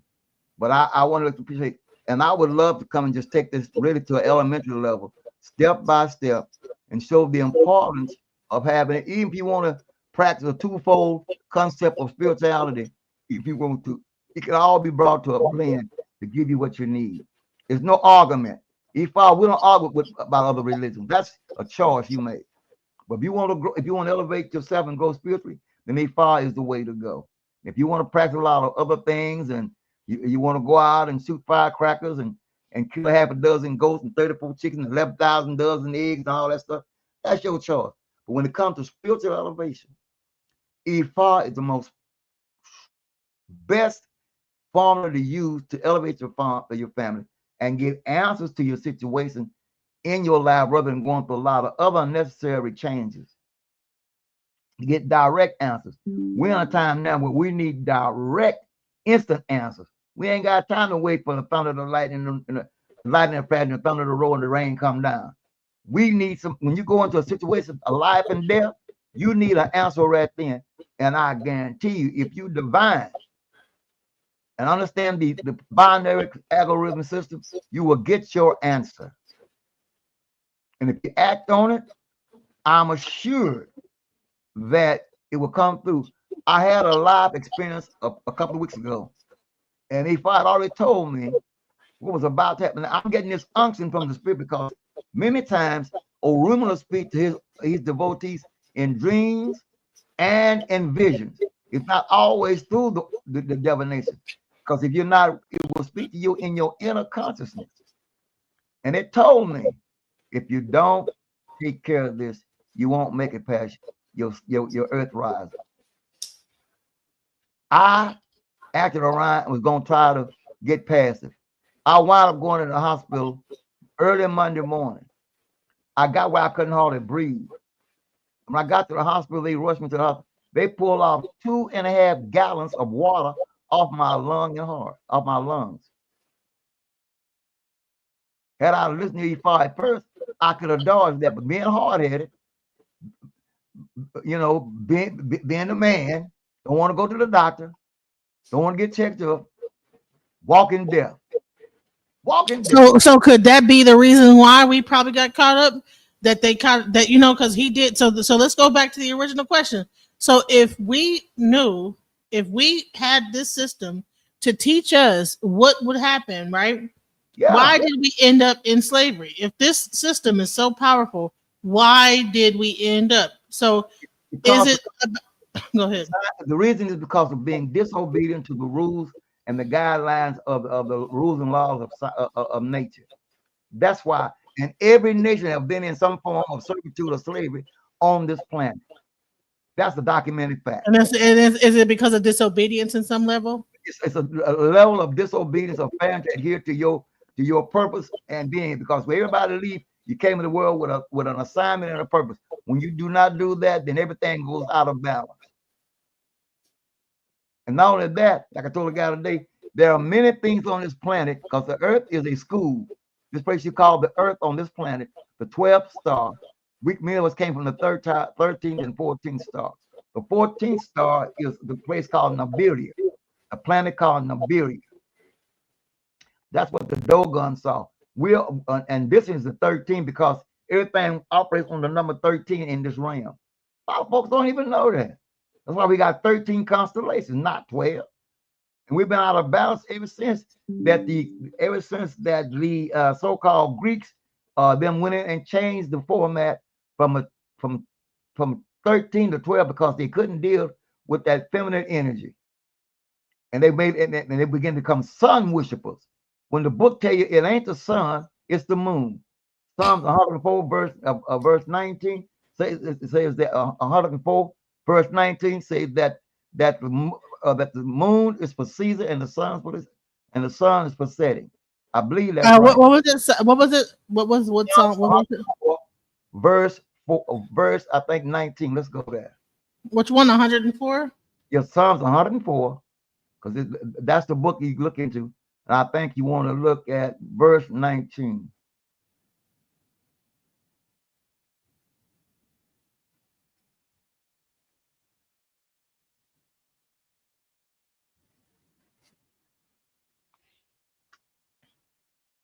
I follow the book, but I understand the book is for reference. There it is. He appointed the moon for what seasons? The sun knoweth it's going down. The sun has no instruction but to go up and down, but and the moon is for seasons. So you should govern things by the moon. Even our calendar that you're following, it was designed by the African sisters, and we've had it before over there in the caves over there in Lobombo cage 43,000 years ago, based off the moon and the menstrual cycle. Even our scene is based off the moon and its cycle and its movements.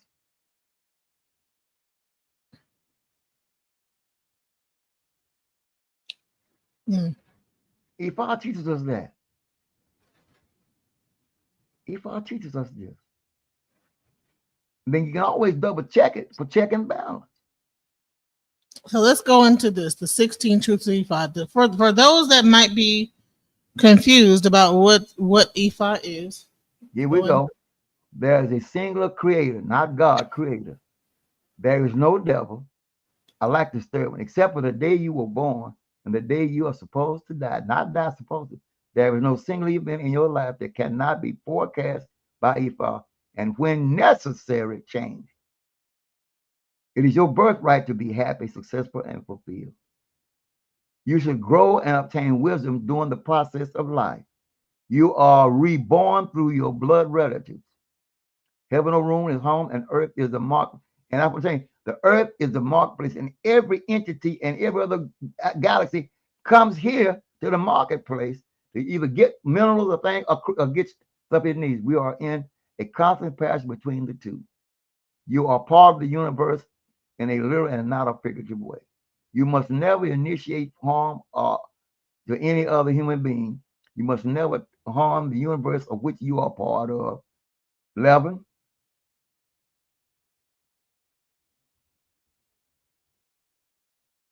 Come on up, 11. There you go. Your temporal and spiritual capacity must work together. You are born with a specific path. It is your goal to travel it. Divination provides the roadmap. Our ancestors exist and must be honored, and they exist where they exist in us. It says sacrifice guarantee success, and that can come in many forms. Orisha live within us, and you have no need of fear. Those are the 16 truths. Like you got your 10 commandments, well, those are your 16 truths. But we don't want to do that because it's too simple and too easy. We make things hard, so it make us feel better about ourselves. That is not the name of the game.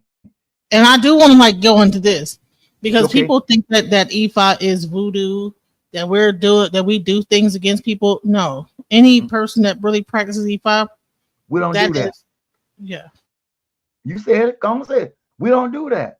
So you can't say that because we're not trying. Look, we're so busy trying to elevate ourselves. We ain't got time to worry about your stuff. This is what draws me to IFA. And what it did, it taught us. Now, Ospie said something. He said number 9 is the key why they took us into slavery. Because he says that's the reason why we became slaves, because in our tradition, we don't believe that we should initiate harm. So, but is there a part of right? So how could we fight back if we don't believe that we should harm anyone? Only the thing about it, then when you're being attacked, you have the right to defend what you have, but you don't go out and initiate things. And a lot of times we find out a lot of these things are carryovers from past lives. We have people carry over grudges things because of petty stuff. Even in everyday life, you got people now won't speak all because you borrowed my earring and you didn't give them back to me 30 years ago. Well, she took my husband. I ain't gonna do that. And then he done married somebody else. You married, but you holding a grudge against that person. Another thing is, and I want to go here. Everything on this planet is not kin. We have a natural enemy. Everything in society and earth has a natural enemy. It's just the way it is. That's the way it's gonna be. So everybody you see, even though they may look like you, they could be a natural enemy through nature. The mongoose and the snake ain't got no business hanging out together because they're what? They're unnaturally foes. You see what I'm saying? Think about it. Everything in the earth has a negative or have a foe that exists that make it cause it to exist. Priscilla Bagby. Yes, I got to call her back. Maybe that don't make sense. Well, ain't we all human beings? Excuse my French. Hell no. The word human being, if you look the etymology up, That's something you really don't want to deal with. But we are spiritual beings, supreme beings among a world of only the creator know what is. And the odd thing is this: if I went to the Bible and like I think it's Genesis 6, Genesis 6. Go there for a second. I'm gonna show you something. Why you use about? Because this is the book people believe in. They'll fight you tooth and nail behind it, but they don't understand none of it. And I heard the brother mention the pseudepigrapha. I have pseudepigrapha 1 and 2 volume on my shelf. I can go through the whole. I got the thesis and prophecies of Shem, where it already predicted what's going to happen from last year to this year. What we're going through now, it's already in prediction, and it's already active. But let's go there, Genesis chapter 6, and I want to show you something. It came and it came to pass when men began to multiply on the face of the earth, and the daughters of men were born unto them, that the sons of God saw the daughters of men, that they were fair, and they took to them wives of all they what? Chose. And the Lord said, my spirit shall not always strive with man, for that is also his flesh. Yet his days shall be 120. Now, who is these beings that come and had babies by the daughters of men, and they wasn't angels, because angels ain't supposed to have, probably androgynous can't have babies. So who was these giants?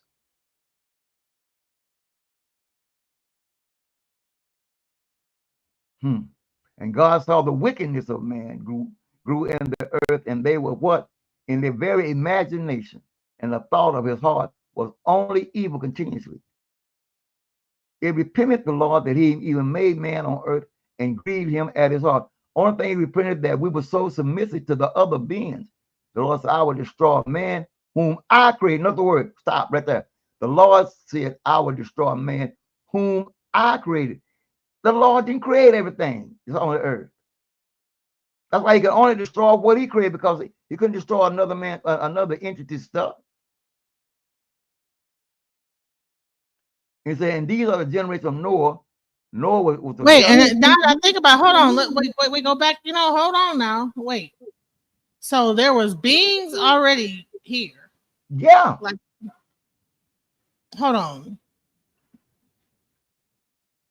Wait, and the Lord said, okay, hold on. So hold on. And it came to pass when men began to multiply, daughters were born unto them, that the sons of God saw the daughters of men, and the Lord said, my spirit shall not always strive with man, for that he also is flesh, yet his days shall be 120 years. There were giants in the earth in those days, and also after that. And when the sons of God came unto the daughters of men, so were the sons of God the giants? Because I'm like, what? These were your Anakins and your Anunnakis.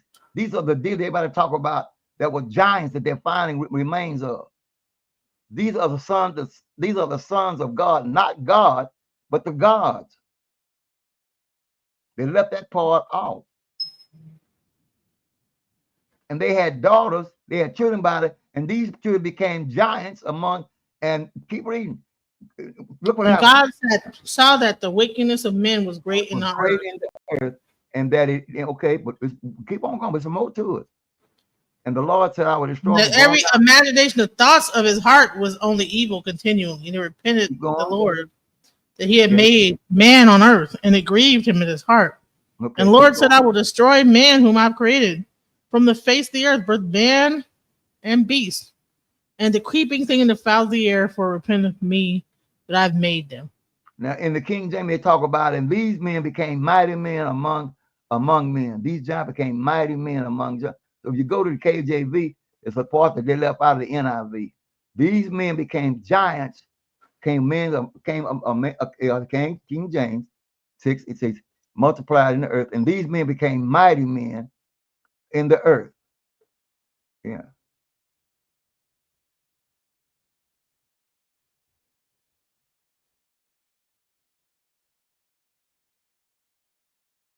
So that they were there in the day that they created man and the woman.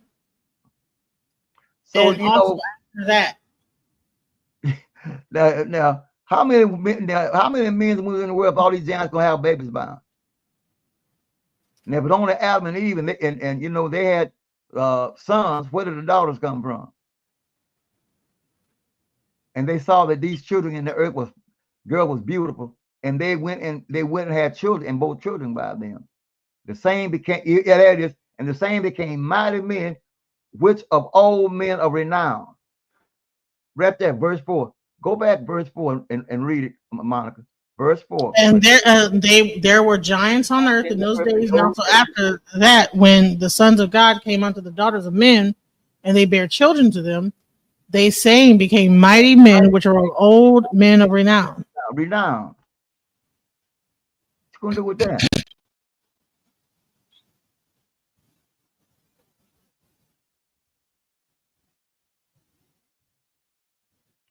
Same thing. You go back and you deal with the story of like Canaan. What about the story of Osiris and Set? So Paul Gilmore said, "Is this Bible study or understanding of Ifa?" It's the understanding of Ifa in relationship to things that people deal with, because people tend to want to put the Bible out there. Ifa showing you I'm showing you a lot of the similarities. It's not Bible study.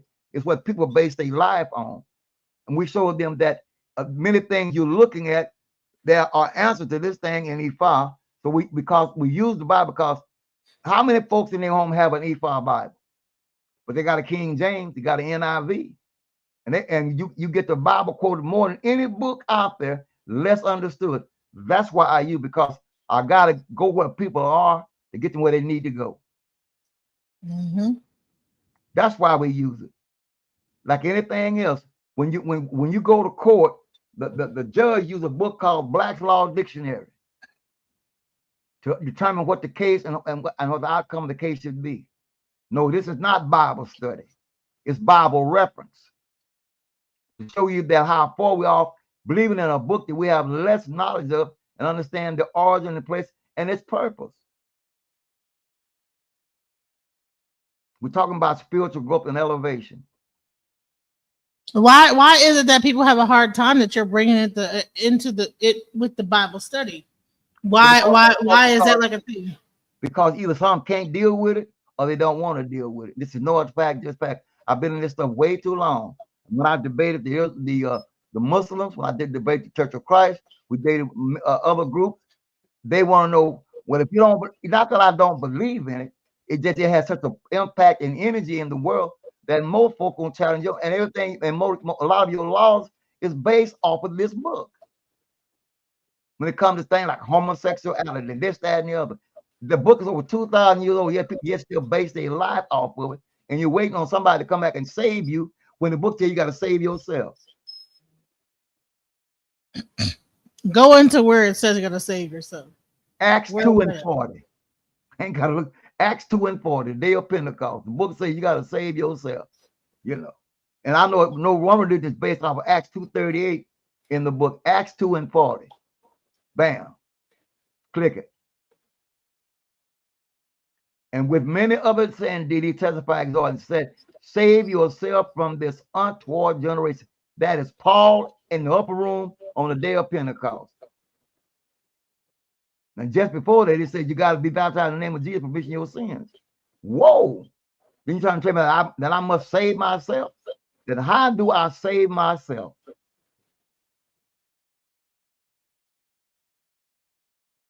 You see it, don't you? Mm-hmm. And with many other sins, did he testify? Who was this Paul exhorting, saying, save yourself from this unward generation? So I know people are wanting to hear more about Ifa. So I wanted to like get into Ifa. I mean the Orisha. Okay, I think people want to know about the Orisha. Okay, we'll get into that. But Ifa, first and foremost, you have to understand what Ifa is, what Ifa is not. You know. Let's get rid of that. First of all, it's not medium, it's not tarot card, it's none of that. It ain't fortune telling. Ifa is a system of a binary system to help you understand how to reach to the celestial side, the consciousness of the other side. IFA is a communication device, the same as your telephone, the same as computers, because it is based off of IFA. IFA is a tool to unify us in a world that we have little knowledge of to explain it, and it's all in. And I'm going to show you what. So let me go into the calabash. Let's go into this. Let's see. Go to the calabash. Right. So this is the divinate. This is the tool. So before there were search engines, before there was the computer, yep, this is it. Babylon would. This is the thing. You know. All the Christians inside the calabash. Okay, let's go. Everything is inside the calabash. This is one of my favorite ways of describing the cosmogenesis, cosmogeography, sociology, and psychology of the IFA worldview or perspective. It is not dualistic or dichotomous. Instead, everything contained within a unified perspective of which the calabash sphere, right? And so, you got those people talking about the flat earth, right? Yeah. But it represents the dinosphere, okay? Right. The sphere is an appropriate representation. It's a multidimensional, all-inclusive sphere that contains and sustains a multi-tiered universe, macrocosmically and microcosmically. Yeah. So everything happening to you affects what's going on outside. Everything happening outside affects you. Yeah, that's it. We are a part of the universe in a literal form. So, and then when I showed you the 16 truths of IFA, right? It says that you are a part of the universe in a literal and not figurative way. Not figuratively. So that means that everything that happens to you, so you create what happens to you. Your reality, right? You created your thoughts, your actions, your world. Is this saying that you are the main character? You are the main character on the stage of life, because when you came with a script from the Dinosphere to come to make the world a better place. And if you have not done that, then you got to go and come back again till you get it right. That's why it's called Untunowa, a reincarnation. So you know how they talk about, like, when you pass, like, not to like go and you see that light at the end of the tunnel, not to go to the light. That's spookism. That's spookism. And I'm like my boy 607. That's spookism. But you got to go back to real life, because there are those that ain't seen no light. That's been today ain't seen no light. But one thing you do know, that energy is neither created or not destroyed. It continues on at another vibration.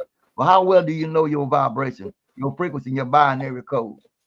Your biorhythm. Yeah. The main thing is that, except for the day you were born, the day you're supposed to pass on, there's no single event in your life that cannot be forecast by IFA, and when necessary, change. So now we're getting into the multiverse. Now we're getting into timeline, right? Right. So you're walking down one road and you could change it. You don't have to keep going down this road. And so what happens is that divination provides a roadmap to say, should I go this way or that way? However, we have been taught that you just pray and ask God. Going through a bunch of bullshit, you just keep going down this road of bullshit and pray and hope it gets better. But no, that's not how IFA teaches. No, it can change. You don't have to fucking keep going down in suffering. You can change it. You just have to find out what's down the road and explain the divination process of what's down the road versus and how to change, sacrifice. That's why I say that way it'll tell you how to adjust and fix the break or the hump or the ditch, so you make your way smoother. And the main thing is, in order for that time, you must have EYPLA, good character. And if your character's out of balance, know your world will be out of balance, because you become arrogant, you become egotistical, narcissistic, and so forth and so on. Not that it don't have its place, but you gotta know how to put everything in its place. Go into there is no devil. Okay, the word devil.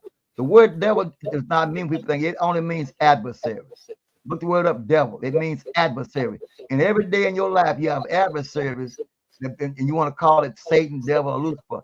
Those names was tied on through Eurocentric ideology, and they don't mean the same thing. You call it that, but it's not what it is. The word, look up the etymology of the word devil. Please go to number 2. Let's just see. I could be deadly wrong. Don't be nothing I'm saying. See, I could be I lost my feather brain mind. So let's go to the etymology of the word devil. But now if you write it back, what does it say if you spell it backwards? Lived. So let's go to the etymology of the word. Old English related to Dutch. Oh, I'm sorry, go back. Okay. Etymology. I want the etymology of not just the meaning. Give me the etymology of it. Etymology of the word devil. I want the whole thing stuck up in there, sister. Not just the meaning. Go to the etymology. But the word etymology, we know we're looking. We're not looking for the synonym. We're looking for the word, the etymology. But etymology of the word devil. Yeah, I want the whole thing in there. Now give it to me.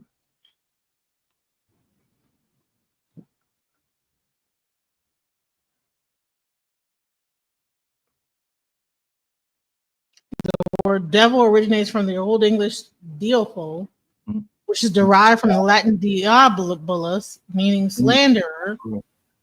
In turn comes from the Greek diabolos, also meaning slanderer, stemming from the word diaboline, which signifies to slander, to accuse. Ultimately, the word root is tied to the idea of one who falsely accuses or speaks ill of others. Yeah, falsely. Yeah. And that's an adversary. It could be anybody. Ain't nobody no red forky tail. None of that. And when you say there is none, that means that, what does that mean? When you say there is well, no. When you say any father, there is none, because when you live in harmony with people, there is no need for them to go out and want to slander and do it. Something has to cause them to want to slander. Not that they won't come, but now in that it means because when they went out to find out if that in the Christian thing, they had to find a devil or something, an evil side. There is no evil side when it comes to IFA. Everything has to be addressed. When you address it, you find out its main purpose and why it is there.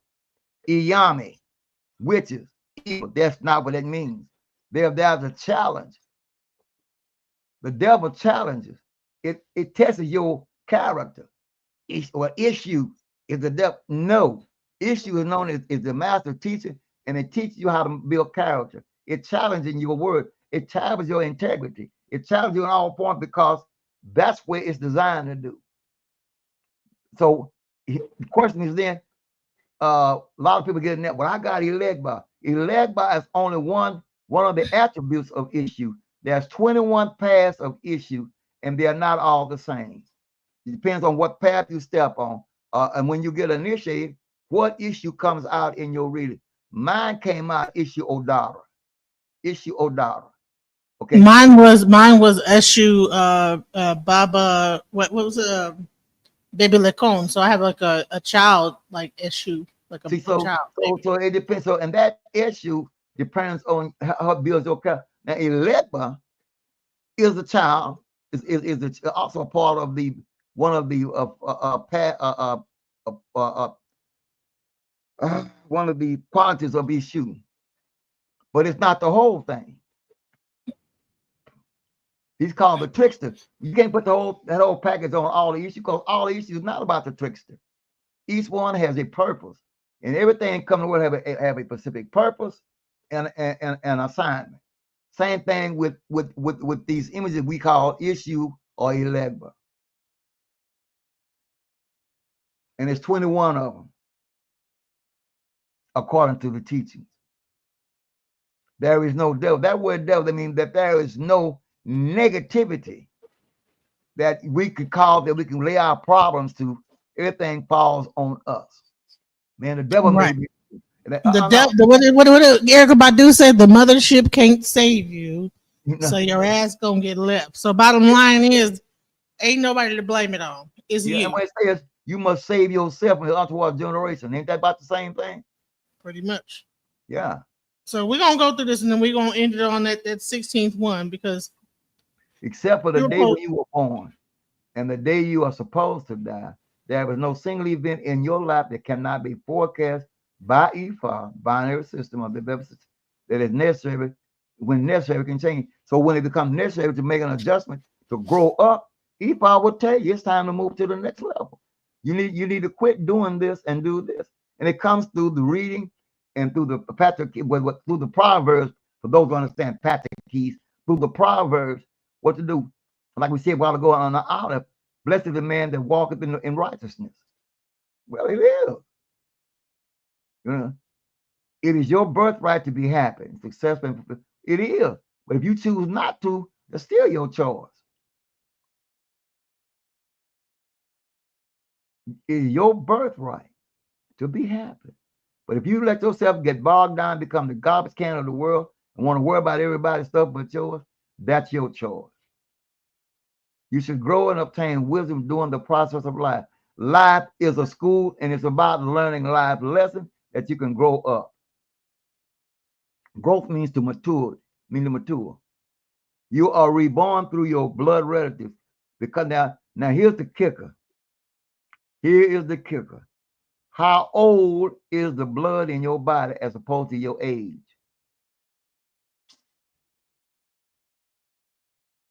The question is, you may be 50, but how old is the blood in your system?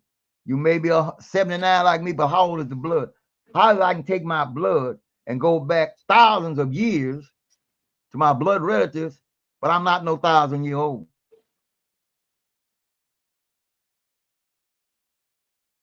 How they can take my blood and understand everything that went on in my family, every disease, everything through my blood, through Dana, my bloodline. Heaven, Orun, is home, and earth is the marketplace. And that's the key word. The earth is what? The marketplace. Everything in the galaxy tends to come here for education, growth, or development. It comes to this place. And when you graduate, you move on to the next level, right? Is that what it is? It's saying you can talk. So Earth is not necessarily like the final destination. It's just one on. Even the old folks said that it's on. Earth is not. I'm a pilgrim in this strange land. I'm a pilgrim. They sung the song. I'm a pilgrim and a stranger in this barren land. Earth is not my home. They sung that years ago in the church. You are part of the universe and a literal and not physical. That's right, because everything that's in the universe is within our structure, within our molecules, atoms, and things that exist in our body. So we're connected. No matter what. Someone said we're made of stardust. Someone told me that we're made of stardust. You can call it stardust, whatever. But ain't it odd that when the moon moves the tides in the water, it also moves up. It moves in us in our character. It plays, like you said, man, a full moon. On a full moon, folks go crazy because the tide is coming in. All the sun will make your butt sweat, but the moon deals with your character and your inner nature. I know when it rains, I get tired. Baby, you want to go lay down and listen to the rain. Well, I got a 20-gauge roof on my house. I love it. When the rain starts playing on the roof, I crawl up on my recliner, and it's la land. Yeah. If it's hot outside and it's sunny, you feel more, yeah, you be like, okay. Okay. They say you must never initiate harm to another human being. And that's one of the things that people don't realize. I'm not gonna try to find a way to control you and own you and make you this and that and put stuff in your food and all that kind of stuff. You know, take that stuff somewhere else. Because sure you do it, you say it comes back 100-fold when the law of reciprocity come back to your way. Mm-hmm. So we don't practice that. You must never attempt to harm the universe of which you are part of. So hold on, I don't want to get off that real quick because people think that we are practicing voodoo. Well, that's voodoo, right? And the bottom line is that, listen, if I'm living in Iwapale and you attack me, honey, good luck. I don't have to do anything. If I'm living in good character and I'm doing right by everybody and someone initiates harm against me, I don't have to burn a candle. I don't have to do sugarity. Yeah. Listen, it is going to someone, and then people will think that you did something against it. Like, no, I didn't do anything. I was doing the best. I don't have to, because being a supreme being, the universe will step in and deal with you, because there's a thing called the law of reciprocity. And I haven't got to put myself in that situation. If I get out there, I got to deal with it. But I haven't got to go out and do nothing to make you do the right thing. And if you ain't got a conscience, I mean, then you're not shall I say, you have no soul, so you have no conscience. You don't give a damn what you do. No matter what I do, you're not going. And you know what? That's what they said. So maybe this is the reason why we got enslaved, right? Yeah. Because we had these tenets. You should never initiate harm, right? So we probably allowed ourselves to be. We didn't. We probably like gave up willingly because of this is our tenets, right? But we knew that it would come back against them in some way, right? Because we believed in this. And guess what? What did Malcolm say? And the chickens come to roost. Look at this world. Look at it. Look at it. So let's go. You must never attempt harm to the universe in which you are part. Let's go into that. You know, and the thing, guess what? Most of our farmers is always in trouble because they do not follow the seasonal that we used to follow the almanac years ago when we did our farming. Now you eating watermelons out of season, everything. When a thing is out of season, it's in a defense mode. It kicks your butt. All this GMO food we getting and the stuff that ain't, and MSG and all this stuff, nothing is allowed to fulfill its potential. You want to get it too soon. You got eggs, you got hens ain't never seen a rooster, and we're eating them eggs. Come on, people. Think about it. When things are out of season, the world is out of balance. Okay. Number 10, your temporal spiritual. Hold on, you see that they're actually attempting to harm the universe because they want to become God, and now they're creating AI and things like this, right? And so now you're seeing other people that are attempting to gain control of this whole thing we call life, and they are suffering the consequences. Let's get into that. And that's what it says in IFA, that in one of the things it's called the Dianosphere, where that the white man came and saw Olodumare creating a man out of clay and for the big mirror, and he wanted to do the same thing. So Olodumare, understanding that this white man and his thoughts left him in the room by himself to take care of other business, according to the Pastor Key. He said, while he was there figuring it all out, Issue came in dressed as a spiritual policeman and said, "Oh, you can make yours talk. Take it home and let it get dry. It'll speak." Instead of him waiting to finish and learn, he jumped ahead to go and try to outdo Olodumare, and it never spoke. And from that day forward, we've been trying to create a species that speaks. And I'm going back to the day of a thing called Frankenstein, taking old dead body parts, making a man, creating a monster. And what do we have out there? We got robots. Now we got AI. We got this. But remember, the first artificial person was called Frankenstein. Then we had the test tube baby. Then we had the cloning. Now, then we had sperm banks. Now we got IVF. And the list goes on. And these have in vitro fertilization.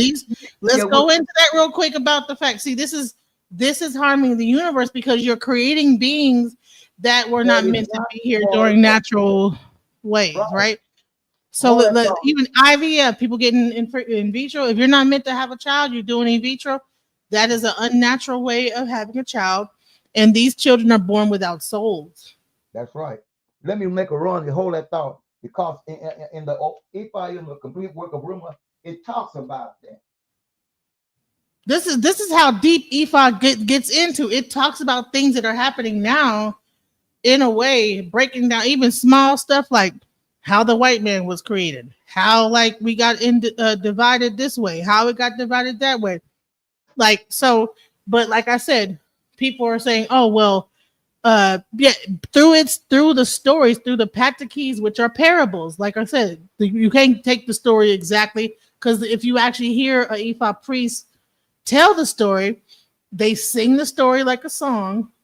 Because if you actually hear, and I might even bring up so you can hear the actual Patakeys being done in a ceremony, they're done in song format because everything is done through vibration. Everything is a vibration. Music has a vibration. All this stuff, and actually a lot of like the things that are existing in this world were made through a sound vibration. We all are vibrating on a certain sound frequency, but you wouldn't think about that if you only like are going off of just prayer and this, that, the other. You're not going to think about the mathematics and science behind sound, the mathematics and science behind all these different things and how we come into existence, because you're not thinking from a scientific level, because you're going to like look against science. If you are a Christian, you're going to say, well, that's demonic. But in Ifa, we embrace science. We embrace those things. We know that this thing is a scientific mathematics, all of those different aspects of life. We know that that's a part of like the whole universal structure.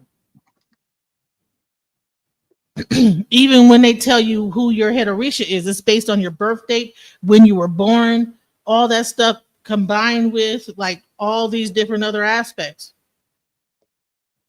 We understand numbers. We understand the lunar calendar. We're not on like the sun calendar. It's a lunar calendar. There's a 16 it's 13 months in the lunar calendar, not 12. Everybody's on the wrong calendar, so you can't be aligned if you're on the wrong calendar. You think you're a Sagittarius and you might be an Australopithecus, or a whole nother sign that's not even in the calendar that exists in the Greco-Roman understanding of the calendar. Yeah. So this is the type of stuff that people don't even realize and understand. And the Yoruba people understood this. African people understood this. But people think that Africans are stupid and don't realize that we had intelligence. We had intelligence. They just made us think that we were slaves. They made us think that we were stupid. But no, we were very high. They turned us into slaves, took our intelligence, and then created their society with it. That's the big part, is that people are missing.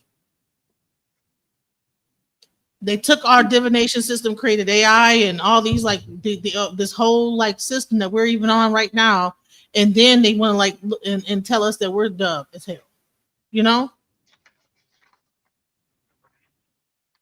Yeah. Here we go. Okay, I'm back. How to make this? No, we're not ducking smoke. We're giving the information. You want to argue each point by point. We're gonna give the information. And you can come back up here after we're done, and we can like have a conversation, Neo. No one's ducking anything. And it says he makes donation for the white man when he was. Now we done went through the scriptures. We done went through a whole bunch of stuff. We done broke it down scripture by scripture by scripture. The similarities, the how things are broken down, what the issues were, whatever. So if you missed it, you missed it, because I see that you missed it. Yeah. So nobody's scared of nothing, because we actually went through the scriptures, and then now we're coming back to Ifa and what the beliefs are in Ifa. Scared of what? Thank you. I mean, if we we're scared of what? And nothing to be scared of. Unless what you got can change the price of tea in China, why should we be scared? Honey, one of the biggest things in the 16 Truths of Ifa is you need to have no fear. So fear is not a part of any practitioner of Ifa. No way. You don't walk in this world afraid, because you are the author of your entire existence. Everything that happens around you, you created. Yeah. Okay, well go back and hit the 2x speed button, and then come back and tell us, because we was breaking down the whole thing. So you can't just come up here and say somebody was trying to hide nothing. No, we broke it down scripturally. We broke it down. We broke all type of stuff down. So go ahead. What were you going to show us, Baba? This is in the book of Ifa, the works of Ifa. I mean, Ifa in the work of Orunmila. In it talks about. If I get it. uh, the making of the white man. It says he made divination for the white man when he was anxious to know how to manifest a living human being. The most important work done in heaven by Otuna Meiji is a revelation of how the white man attempted to learn from Olodumare how to produce a human being. The white man had become vast on the earth in the fields of inventions that he thought he should crown his achievement by going to Olodumare to teach him how to manufacture a human being. When he got to heaven, he approached Awa called J.B. Koshi Gaban. No mirror could be wide enough to see the length of the whole world. So it says, I can skip a little because it's just in the other language. The white man was advised to give a he-goat to issue, but he refused to do it because he did not believe in making fetish sacrifice. Without making the sacrifice, he went to the palace of Olodumare and asked to be taught how to produce a human being. Since Olodumare never refused any request made to him, he told the white man to fetch out mud from the works, which he did. Olodumare had his long mirror in his workshop, which he looks at while molding objects. He examined the reflection of the object from the mirror and it must pass it as perfected before confirming it as being fit for existence. When the mud was fetched by the white man, he molded the image of a human being, and the white man watched it. And after molding it, the image that Olodumare left, it dried, meanwhile moving to the inner court chamber to attempt to other works. As soon as Olodumare left, Issue came into the workshop in the shape of a heavenly police and asked the white man whether he could not replicate the image prepared by Olodumare. The visitor confirmed that he could. Issue then told him to leave for home with the image because it would speak after he dried up. With that place of deception device, the white man left with the human being when he, however, got home, the image would not speak after drying up. That's why the white man is unable to cast any speaking images to this day. It was accounted on the count of sacrifice which the white man refused to make.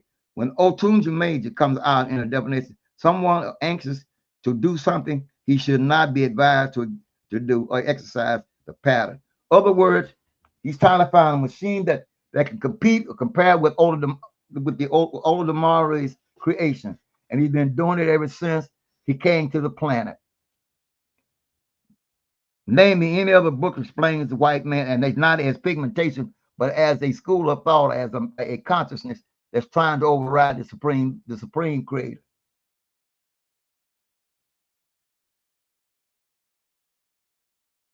Anybody have an answer? If you look at the nature of that individual under that particular Odu, that's what's there.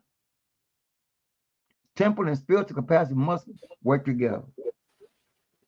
And if you look up that Odu, Sister Monica, that's Itare Meiji. That's 1211. 1211 Meiji. 1211. See if we can pull that up and see the alignment. Itara Meiji. Yeah. How do I spell it?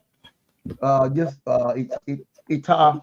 It might be a little different in the other language. Is it Otora Meiji or Itara? It might be Otora Meiji. It'd be 1211. 1211. Right. In Ifa, Otora Meiji is a significant Odu that emphasizes the importance of fearing God and making sacrifices to him to achieve leadership and success. It highlights the idea that true power and leadership come from acknowledging a higher power and acting in accordance with divine principles. That's what he didn't want to do that. He didn't want to do the sacrifice, and he didn't want to follow rules, and he allowed Issue to lead him off, So Otora Meiji success that suggests that individuals who fear God and make necessary sacrifices to Olodumare will be successful as leaders. The Odu stresses that importance of recognizing the power greater than oneself and aligning one's actions with divine will. Ignoring these principles and failing to acknowledge God can lead to a failure and downfall. And that's what he just said. He refused to make the sacrifice, refused to be obedient, and it led to what? Failure and downfall. Now he's still trying to build back. Keep going. What else?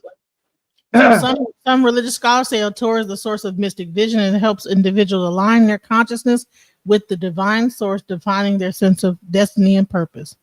Okay. So the bottom line is that if you're out of balance, you're going to try to overtake God. If you are on path, then you will recognize that there is a power greater than you. Read the mystic vision and purpose, please. Some religious scholars say that Torah is the source of mystic vision and it helps individuals align their consciousness with the divine source, defining their sense of destiny and purpose. Okay. That's in the book. And these you understand. And how many folks are suffering now to faith because they're trying to outdo, outthink, outcreate the divine essence. No matter what you work with, you cannot get greater than your source. When you want honor, and the odd thing about that is this. Check this out. He said, so someone says, so we don't need a Babalawo. Well, really, you don't. But who's gonna teach you like so when you go to school to learn algebra? So you're gonna go to already know somebody has to teach you algebra. So if I don't teach you, how you gonna know? It ain't born in you. Think about it. Everything we got had to be taught to us, even how to walk. Somebody has to take responsibility and teach us how to even see words. Let me explain something to you. Listen, I'm a priest, right, of IFA. Now I used to see a Babalawo. Now that I've become a priest, and now I don't see a Babalawo anymore, unless it's something really extreme.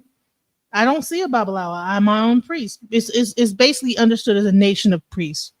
That's the thing about IFA, is that it is a nation of priests, each person having their own priesthood within themselves and to be able to run their own self.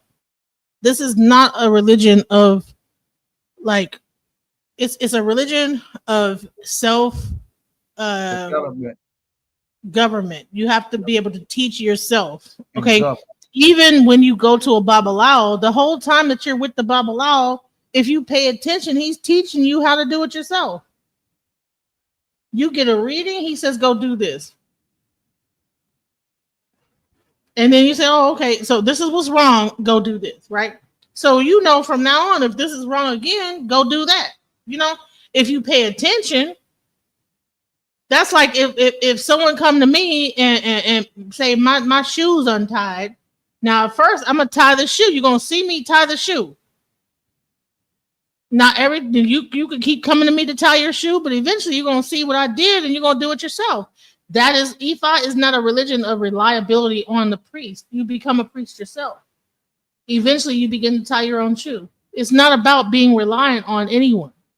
It's about self-reliance and being and identifying the God within yourself so that you could be able to take control of your life. But that's the difference between this and like religion. You understand? Yeah. The yoke. I want to share this. In doing so, for instance, you in the kitchen, you go there. Why do you go to culinary art to learn about cooking? To know how to blend and mix certain spices and things. When mama's in the kitchen making cornbread, you stand and you watch her, and one day you try to make cornbread. You can make your own cornbread once you learn how to do it. IFA's one who take off the training wheels for your growth, so you'll be able to grow spiritually, because as long as you got the training wheels on, you're counting on somebody else to keep you balanced. You know. And that's not the purpose of it. Trust me. After a while, even the Babalawo get tired of seeing you come up in there and ask them questions. They'll start getting real irritated. Like, okay, I told you what to do. You ain't do it yet. You know what I'm saying? So and this is the part. You are born with a specific path. It's your goal, not the Babalawo's goal. It's your goal to travel it. Divination just provides the roadmap. Divination does not do it for you. It just tells you which way to go. Okay. It's like your GPS, huh? Sister Monica, it's 6:30. We're gonna do the other show. We're gonna ride on this one.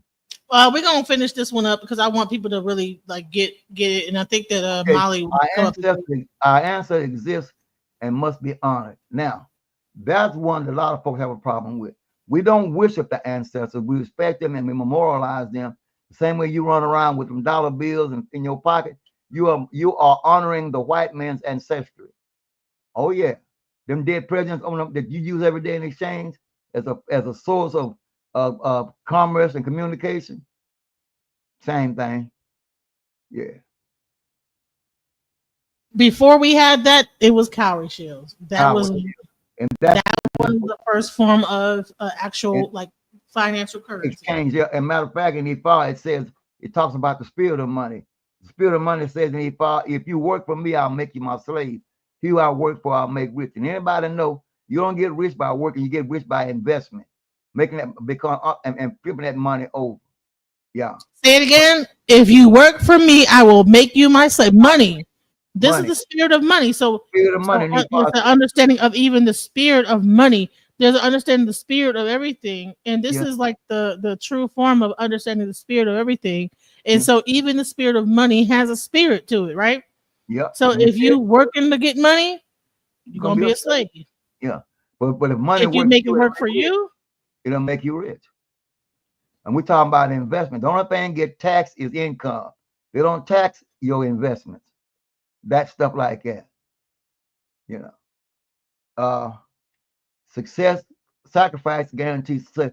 Let's get into that because that's where it gets creepy at. Oh, okay, you gotta you gotta sacrifice some chickens and you gotta like kill some goats and this, that, the. Let's get into that. So what does it mean by that? Let's go. And then Olaspi says, then the need of hospitals will reduce. Yes, it will reduce because you will be relying on herbs. Because when you become into IFA, the first thing is that when you go into pills and stuff, there is a thing called the white substance, and most of our pills are made of a white substance, right? And that white substance in Obatala is forbidden, and you are supposed to go in with the fauna and like the actual herbs. You're not supposed to take the white substance. Medicine and art of what? I can't read it. Okay. It says Yoruba medicine, the art of divine herbalism. Know what herbs you use to get it done. So if I divine to Osang, as the book says, call on the God of harvest, and I got a situation. If I divine on this, it tell me what herbs you use to fix my situation. Because it says in the book, it says, and the trees were for the healing of the nation. So that means every herb, there's a herb that can be used to heal. Yoruba medicine is an indigenous and wider practice of African countries. Yoruba medicine has its roots in Ifa corpus, a religion that teaches revealed the mysteries of the prophet Orunmila over 4,000 years ago in the ancient city of El Ife, known now as Yoruba land. Within the 400 years, its healing system has been practiced in day-by-day lives individuals throughout the Caribbean, South America, and larger parts of traditions brought by the African slave arrived in the Americas. So not only did slavery work in one thing, but they have to move the concept across the nation, because as the slave moved from one point to another, they carried the idea and the knowledge of that of culture and teaching with them. So it grew. So even though it had its negative, slavery had it probably because it caused a lot of things to move from being stagnant in one place across the globe, according to this. Now, Olaspi says, I don't know about number 14 because Aj can stop your ebo. No, it cannot. No, it cannot, because Aj requires you to honor it with an ebo, and that's a request. Everything wants to be respected. If you ask what you want, give me do this, that, and other. Well, and then you ask your father, is there an alternative? You might I can't get no damn rats. There's an alternative. Everything has an alternative. Do not let that tradition custom tell what Aj can, because Aj also can mean a good. You know, we say the Aj, then you got the Aj. You know, so I don't follow that way that can hinder me. I have no need of fear. I have no need of wondering and squandering. No, sacrifice could be ended because it's not about the thing; it's about the character other thing that's within me. Everything in the earth is in us. Mosquito conscious is in And us. by the way, Baba, we're simulcasting on my channel, so the people that was gonna be on mine is already here. I've been doing this. We've been on my channel the whole time, so we're still it might not be from the link that we had before, so we could just keep going. So Okay, listen. so the thing is this. Remember, everything in the world has a spirit, and every spirit comes to the world under a particular old dude. Really, in Ifa, there is no good and bad. It is the obedience to honor a thing, because everything want to be recognized. So if the witch, what you call the night, which is the IJ, Yamis want something, you ask, well, what do you want? Well, then, if you ain't got that, well, then, well, how about I offer you a couple of pears or something? You ain't got to always offer blood, because blood is a thing that they use when they can cook up something. But what you want to do is deal with the characteristics of that thing. A rooster, what kind of characteristics in the rooster of the goat?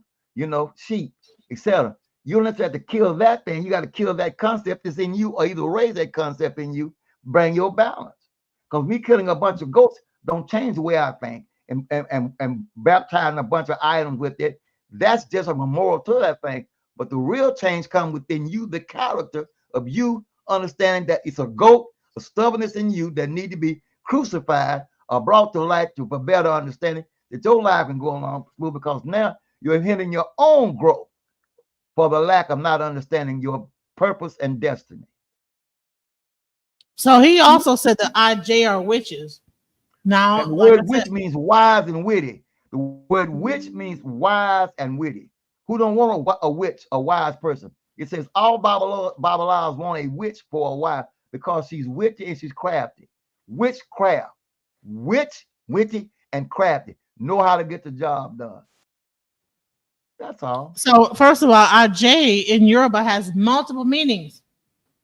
Refers to wealth, prosperity, and economic success. Also, the name of a powerful spiritual force, a deity associated with these concepts. See, we think that we know. Additionally, IJ can refer to women who are believed to possess mystical powers, sometimes associated with witchcraft, both beneficial and harmful. So here's the thing, right? Mm-hmm. I can take the same herb to heal you, or I can give you a little bit too much and it can kill you. Mess you up. That's how it breaks down. And that's exactly what happened in Haiti. I can give you some hyssop tea, and it might heal your cancer or stop inflammation. But if I give you a little bit too much of it, it could cause a problem with you. You understand what I'm saying? That's all it really boils down to. I'm like, Cat, now you can take 2 aspirins to heal a headache and take 13 and kill your ass. So how much? Say a doctor probably is the biggest witch. You understand what I'm saying? Voila, because he said he's a big drug dealer. That's like, we got some people that use snake venom now in some rituals. We know good and well, certain amount of snake venom will take your butt out. You know, some people are using herbs. Some herbs will kill you if you don't know what you're doing. I mean, some mushrooms will kill you if you don't know what you're doing. Exactly. So you're saying that the IJ are witches? No, I mean a doctor could be a witch if he give you too much. If he overprescribe the white powder that you ain't supposed to take. Let's get into the white powder. Let's talk about the white powder, the Obatala. Why is it bad to take the white powder, the pills? Go ahead. Like I said, I've never dealt with that much, very much. You know, because most times the Erosun, which is the powder they use when we deal with certain reading and things. So I never got into that particular part. So there's an aspect of this thing called the white powder, and it's the powder. So Obatala, people that really are born in Obatala, so it's really known that so in Obatala is where modern medicine comes into play, where the pills are broken down into white powder. So they use herbs, they break it down, process it, and then it becomes a pill, which is a white powder that they press into a pill. And in Ifa, it talks about the birth of that. Okay. And for the most part, you're not supposed to take the white powder. You're supposed to go into the herbs and not take the white powder. Okay. Because the white powder, like I said, you can see now that it could get rid of like the symptoms of something, but it won't actually heal you. So it's better. Is that like cascarilla? Is that like cascarilla? No, the white powder meaning like an aspirin or ibuprofen, or different like pharmaceutical pharmacopoeia. All that pharmacopoeia is under a batala, and most people under a batala are not allowed to take anything made of white powder because those white powders are dangerous. And then there's like an actual do about the white powder and also stuff. So, but that's like a whole, when you get deeper into it. So witches can stop your ebo. Witches, most of the time, a person that's a witch, most witches can be older women that just have a certain amount of power. And depending on if they are working on there's two hands, right? So you have like the good hand or you have the darker hand. Sometimes you have some people that go into that level of doing stuff and can be doing bad stuff, but that is not what IFA says to do. You know what I'm saying? They're going on the left hand. The right hand path there's the right and left hand path. Right. That's called. So there are people. Go ahead. Go about the left versus right path. Like if you could do bad things against people, but there is a price to pay for that. That's true, and I tell you all the time, if sacrifice guarantees success, but it depends on your intentions when you do it, and how you do it, and what you use to do it. And if it's justified, like if it's justified, like right. If you killed my son, and I say, listen, and I do something saying, listen, protection for my family, and in that protection for my family. Like maybe say, like I'll give you an example. I was on probation. I had this probation officer that was hell bent on putting me back in jail, right? And she was just a bitch.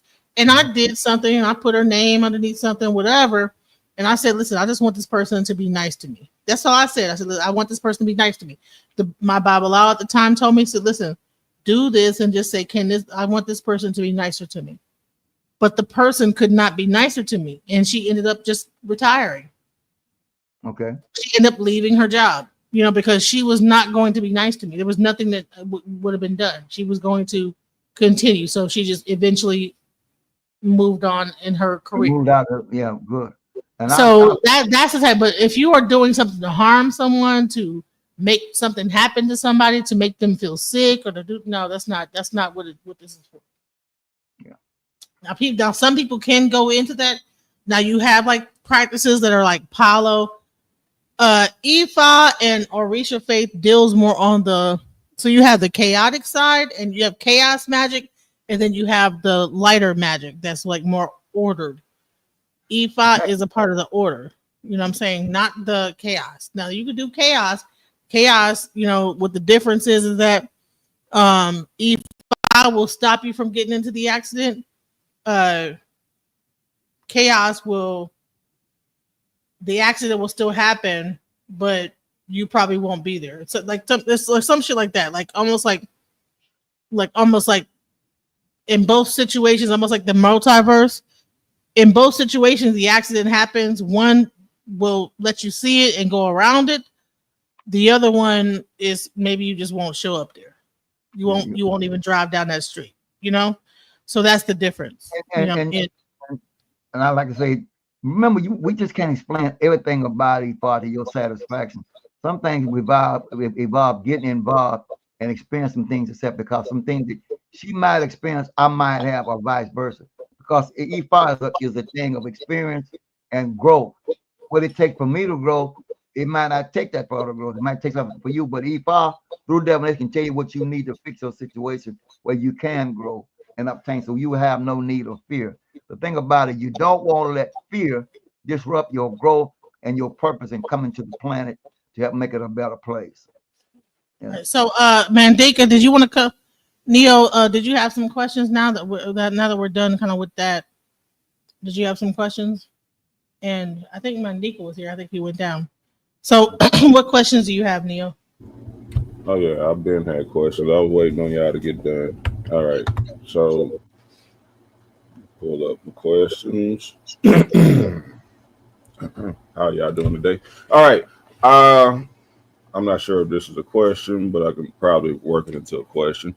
Native practitioners of Ifa believe the Orishas are lesser deities and they believe in one supreme deity.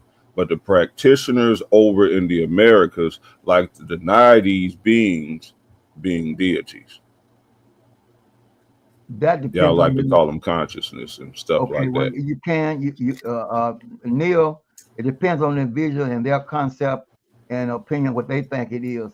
To everybody ain't the same thing. I mean, they want to call some maybe demigods. Like I recognize it's an energy that we can use to enhance our life.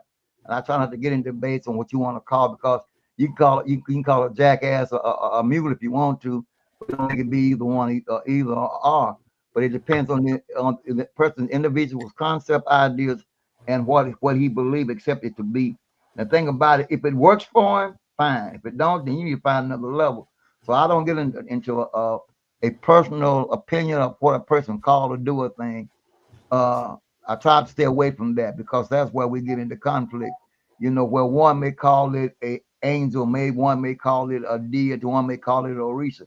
It depends on the culture and how we're taught. They were called orisha, which means ori, head, your inner head, because it works that works within the mind. And I think the book says, "A man thinketh, so is he." So, however you choose to honor it, if it works for you, good. If it don't work for you, then go to the next level. All right. So are you saying that these are all just conscious energies that live within you Yes. solely, not out in the atmosphere, not No, sir. outside you? All right, But I'm good. That, saying what I'm saying, it works on both levels because we live in a dual universe, a parallel universe. It works on the spiritual level, celestial level, as well as terrestrial level because it moves between the two pillars, the two things, and it tells you that we vacillate between earth and heaven in our spirit. A lot of time we lay down at night, we have an out of body experience. Our spirit goes on a journey. It contacts data, come back, get back in the body. That's what I've been taught through the years and learned through the years. No, it covers everything that deals with life and your existence. Because even though you lay down and close your eyes, it does not mean that you'll sleep because sometimes you experience other experiences and you wake up some tired and you dip or you lay down and fought all night long. You don't right. travel all night, you know. And it just to me, my understanding of things about the old research, and I love it because it kept me out of trouble. It saved me a lot of money and a whole lot of headaches. And I'm not bald because I worry. I'm bald because I cut my hair off. The thing about this, I was telling the guy today, with so much madness and mental illness, if I could help us to get past that, because rather than wait on a check, you get the check now. The word check means rather wait on an answer for something by praying and waiting on a sign. With the divination system, once you get it, gives you an answer and it gives you a remedy how to either improve it or fix it or how to get around.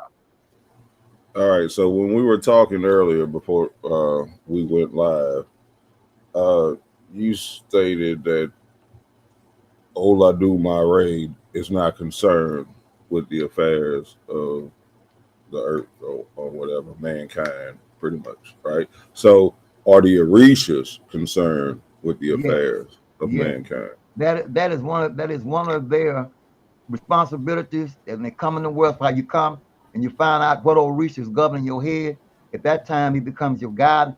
In the book, he calls your guardian angel or your power angel, because that's what the responsibility. Why you say, well, once they do a reading, they want to know what Orisha is helping you.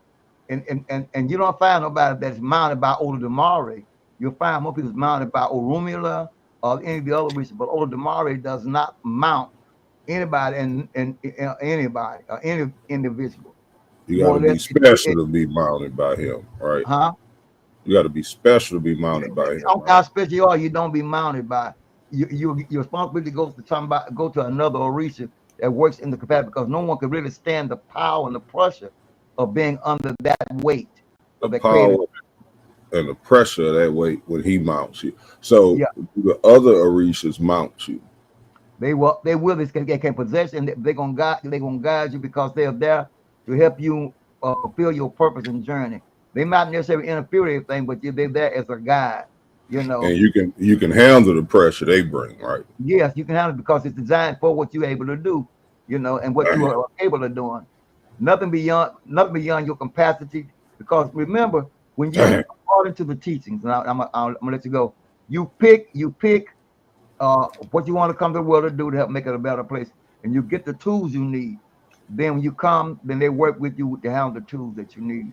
So you may come with, and you come to be a rap artist to bring consciousness to the world. You know, then that's your purpose, that's your alignment, and then everything will fit right into that particular town. That's where I was starting. That's where I've been operating from. That was pretty good. Did the Orishas tell you that I was a rap artist? All right, let's go.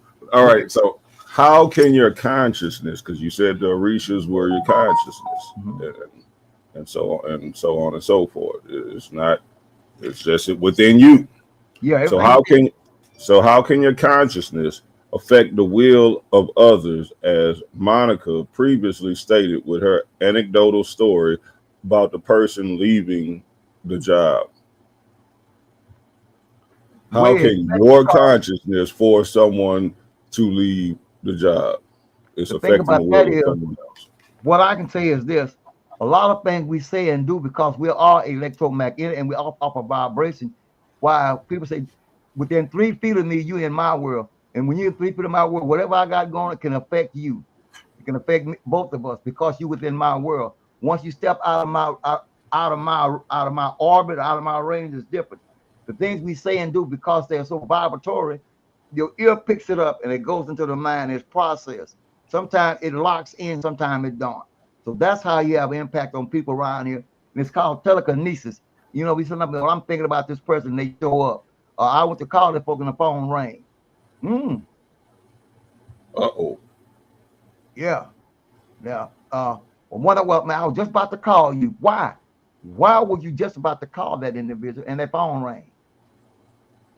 Because the Orishas mounted you. Yeah. But like this, the air we breathe is nothing but a highway of information. You walk out sometime and get a thought. So where did that thought come from? Because you walked into that avenue and you picked up that thought and you processed it.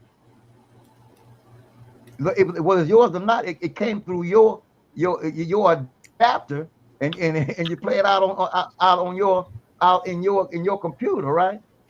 Oh wow, well, that ain't none of me.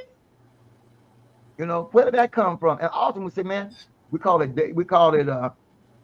I picked up this thought one day, man. I had this unction. These are thoughts that's out there. There are millions and billions of people thinking, that's breathing in the air, and those breath carries information. You might walk right into it, just like the wind. You ain't seen it, but you just walked in this wind. You feel it, but you don't know where it's coming from. But in that wind, there is a message. That's why the Native American says, listen to the wind. Listen to the truth, because there's a message in the wind. So when you interpret these things, you hear it, you receive it, and your body, your inner working machine is able to process it. In the wind, in the water, in the earth, in the air, everything has data in it, and you're a receiver of loaded data.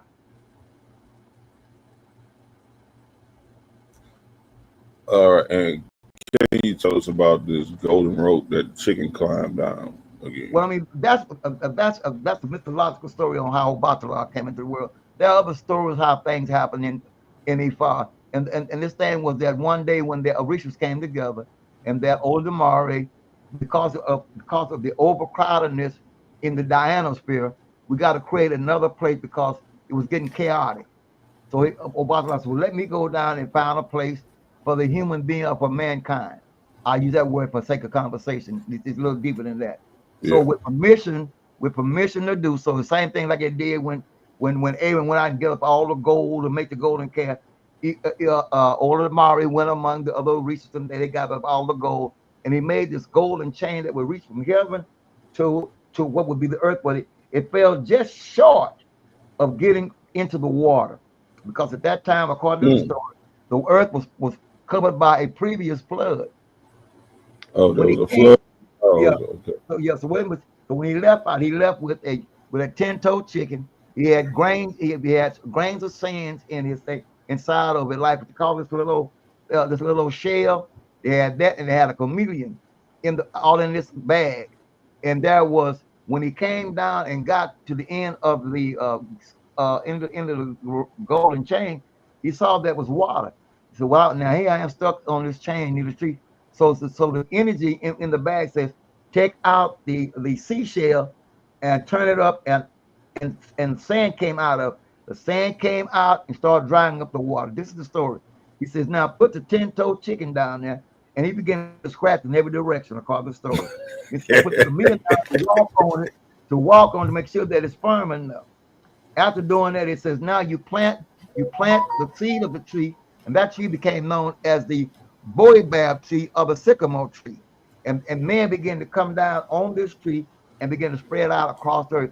That is the mythology behind the creation story that come out. And there are many other ones, but that's one of the ones that I love because I'm thinking about in the movie, Jack and the Beanstalk. It was in Jack and the Beanstalk. Wait, but hold on. Hey, listen. Wait, tell him about the one about Oshun and how, and I think that was probably before that story about Oshun. Right. You know, and you can tell me that because, like I said, I love that. And I hung that. There may be other stories depending what group you're coming from. Right. But I like that one, and maybe she can tell me about being a priest. She can tell you the one about that. Then there's another one. So but I might be wrong. But was it Orunmila or was it like Olodumare who sent down the Orishas to create the earth?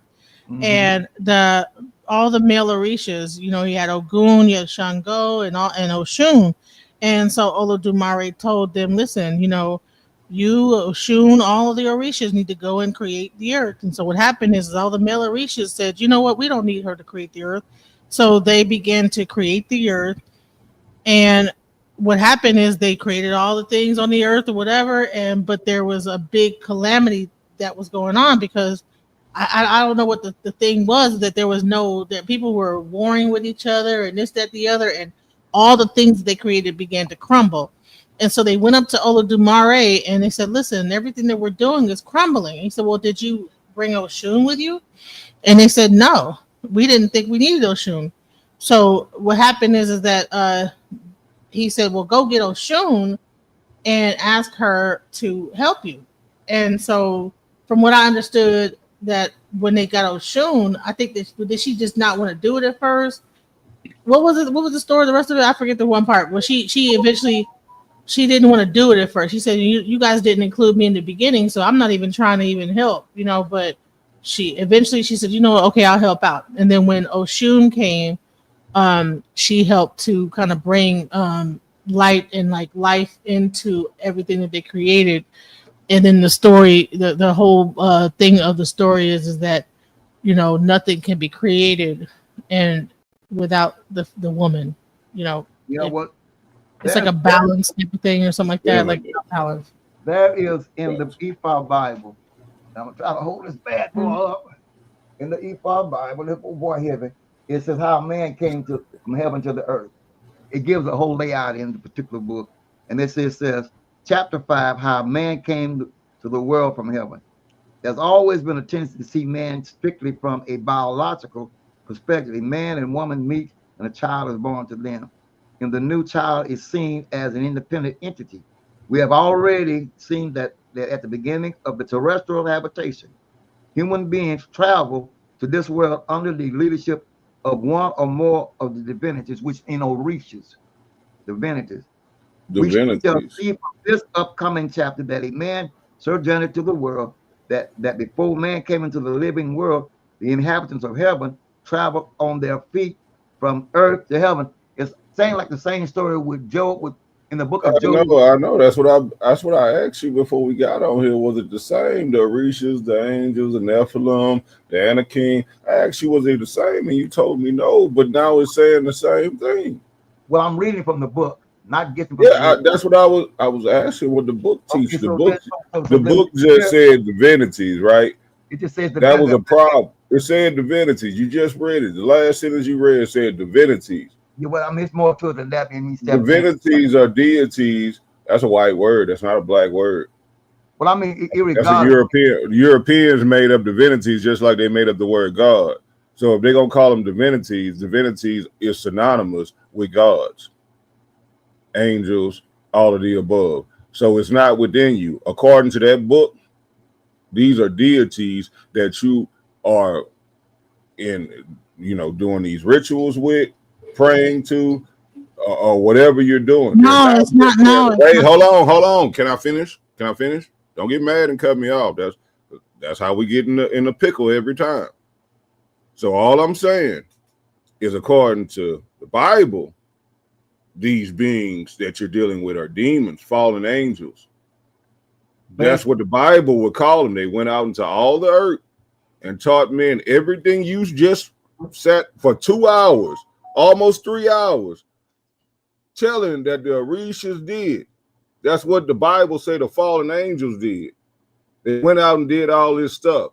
So I'm asking you, how do you know that these Orishas are just figments of your imaginations or consciousness, whatever you call them, figments of your imagination? That's what consciousness is trapped within you. But you trying to do spells and shit on people, getting people to quit their jobs and all this, but this is supposed to be in your mind. So what I'm saying is, what's the difference between that and a demon and a sorceress, like the Bible say? What's the difference? First and foremost, in your understanding, that is your definition of it, and where you gotten it from. That is not what I'm dealing with. And you can we can go into a disagreement about this, that, and other jackrabbits, or the cottontails, or is a zebra or a horse.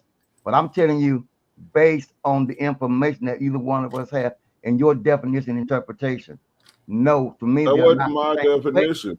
That was in your book. That was in your book. That's why. No. You're using a word to define something. That does not. That is not. No, his listen. Book said divination. No, it does not mean no. Let me look up the etymology of divination right quick, since y'all in here. All right. You don't want me to do that because you know what divination came from. Go ahead and look up divination. It don't matter where it came. Neo, please. Hey, real quick, y'all. Y'all gonna be all right? Cause I think y'all gonna be all right. Kermit. But no, yeah. But I do want to. Neo here to debate and discuss, and that is what I'm about today. Neo, I'm not. I won't care. No, we're not debaters. We terminators, brother. Wait. Neo, please, my brother. We're all using Eurocentric stuff that's in English. If you put this in the Yoruba context, that word would not be there. If I put it in the other language other than English, that word would not be there because the word did not exist. Okay, so we're not going to argue about another man writing about a language that we've been taught to use that we call English, which is not English. So I'm not going to get into a linguistic dialogue about you, whether it's a demon or a jackass or a rabbit or a kangaroo. All I'm saying is this: some of the similarities of the stories are the same, whether you call it a demon or not. They call them giants, Nephilims. They came down according to your book. Were they demons? What is a demon? Who determined what a demon is? Because in your book, your God say that he's the author of both good and bad, light and dark. Is he a demon? He made your God. What? That's what he said. He said he made your gods. No, he said that. No, I mean Orishas. My bad. I didn't mean to say God. There's no word for Orisha in any. But in Isaiah 4, he said, I make light, I make dark. I created evil, I created good. I do all these things by myself. Yeah, he said he made your ass. He said he made all of. He said he made Olodumare. He said he made the lesser Orisha. Where did it say he made Olodumare at? He said he just read it. Read it again. Read it again for him. Read it again for him. No, it just said, I do all these things. I the Lord, do all these. That's in my book. Yeah, she asked where did 45 and 7. I know it. I got it in songs. I know the scripture. Look, you're talking to a real one right now. You're talking to a real one. So just because you can talk loud does not mean that you're right. First of all, what is the name for? Hold on, brother. What is the name? Wait, hold on, Baba. Can we set up a show another day where me and you dialogue without the sister? That's all I'm saying. Absolutely not. You know why? I don't need to do this no more. No, look, Neo and this bitch, original Lions Den member, signing out. You goddamn right. I'm a motherfucking rapper, entertainer, and influencer, and I'm out this bitch. Y'all can have this shit. Ladies and gentlemen. Yeah. Like what a powerful show, man. But let me say something real quick about this. That's bullshit. I'm not going to my intelligence to argue with a brother who set on making something ain't that is, and I don't care how he feel about it. And that's not how we roll. You there to hear to argue. And we're trying to listen, to learn, to grow. No, I'm not going to expose myself to that. I'm not going to step off out there in that like that because I'm 79. I ain't got to prove, excuse my French, I ain't got to prove shit to nobody. You got to get where I am. Hey, Bob, listen, you teach me the ways, man, and I'm gonna be that IFA warrior for you. You hear me? And bottom line, I'll debate it. You hear me? So I'm transitioning over into the IFA. I want to learn about that. So, and let me explain. I'm only hold on real quick because I'm 54, so I got some years left in me to yell and scream. See, but the elder right here, he almost 80, Neo. So that's why he kind of take it light on him. Now if it was the apostle, that's what he's about. Apostle will get down with you, but I mean the elder right here, he's almost 80. So I want to be 80 on the panel, but I don't want the youngsters yelling at me. So respectfully, that's how we get out of the lines there. But sometimes we gotta let the elders, give us some grace. You know what I mean? And I can appreciate that. I ain't picking no sides on that. I'm just saying. My thing is, if I'm out in this water, you ain't gotta do me no favors. I can defend myself. If you chose not to listen, that's your problem. Because once I shut down and the universe kick in and start kicking your ass, that's between you and the universe. And I've seen it happen too many times. Now you want to get in, you want to use chosen words and this, that, and other, fine and good. Do that. I've been there. But when you're all said and done, when the universe kick in and you start kicking all this hell, what demon you gonna blame that on? Or who gonna save your butt? And I want you to understand that this is real. This is real. I've seen folks literally check out here because you get a warning, your time to change, you choose not to. And the next thing is, bam, your numbers checked and called up. I don't need anybody to defend me. No, nobody defend me. I can defend myself. Oh, well, if I can't defend myself, I need to kick my black ass at the house. If I get in this water and can't defend myself, why am I on the battlefield? And this ain't my first, second, third, or fifth rodeo. I've debated with the best. It's just we got to have a certain amount of decorum when we get it and not let our emotions override common sense. And that's the point. And I would love to share my knowledge because when I go, somebody got to keep this battle going on. And I love the brother said, man, that's me. Yeah. And listen, I like straight up, I want to like just say something about the Orisha because he's trying to equate the Orisha with angels and demons. And bottom line is the river a demon? Is a tree a demon? Is the volcano a demon? The Orisha represents all facets of nature outside and inside the body. So therefore, why in the hell would you equate something that's inside of you as a demon? That shows your lack of knowledge and your lack of refinement that you cannot understand that when we're talking about owners of your head, there is no word in English for Orisha. No. We have to explain it by using English words, but Orisha is the owner of consciousness.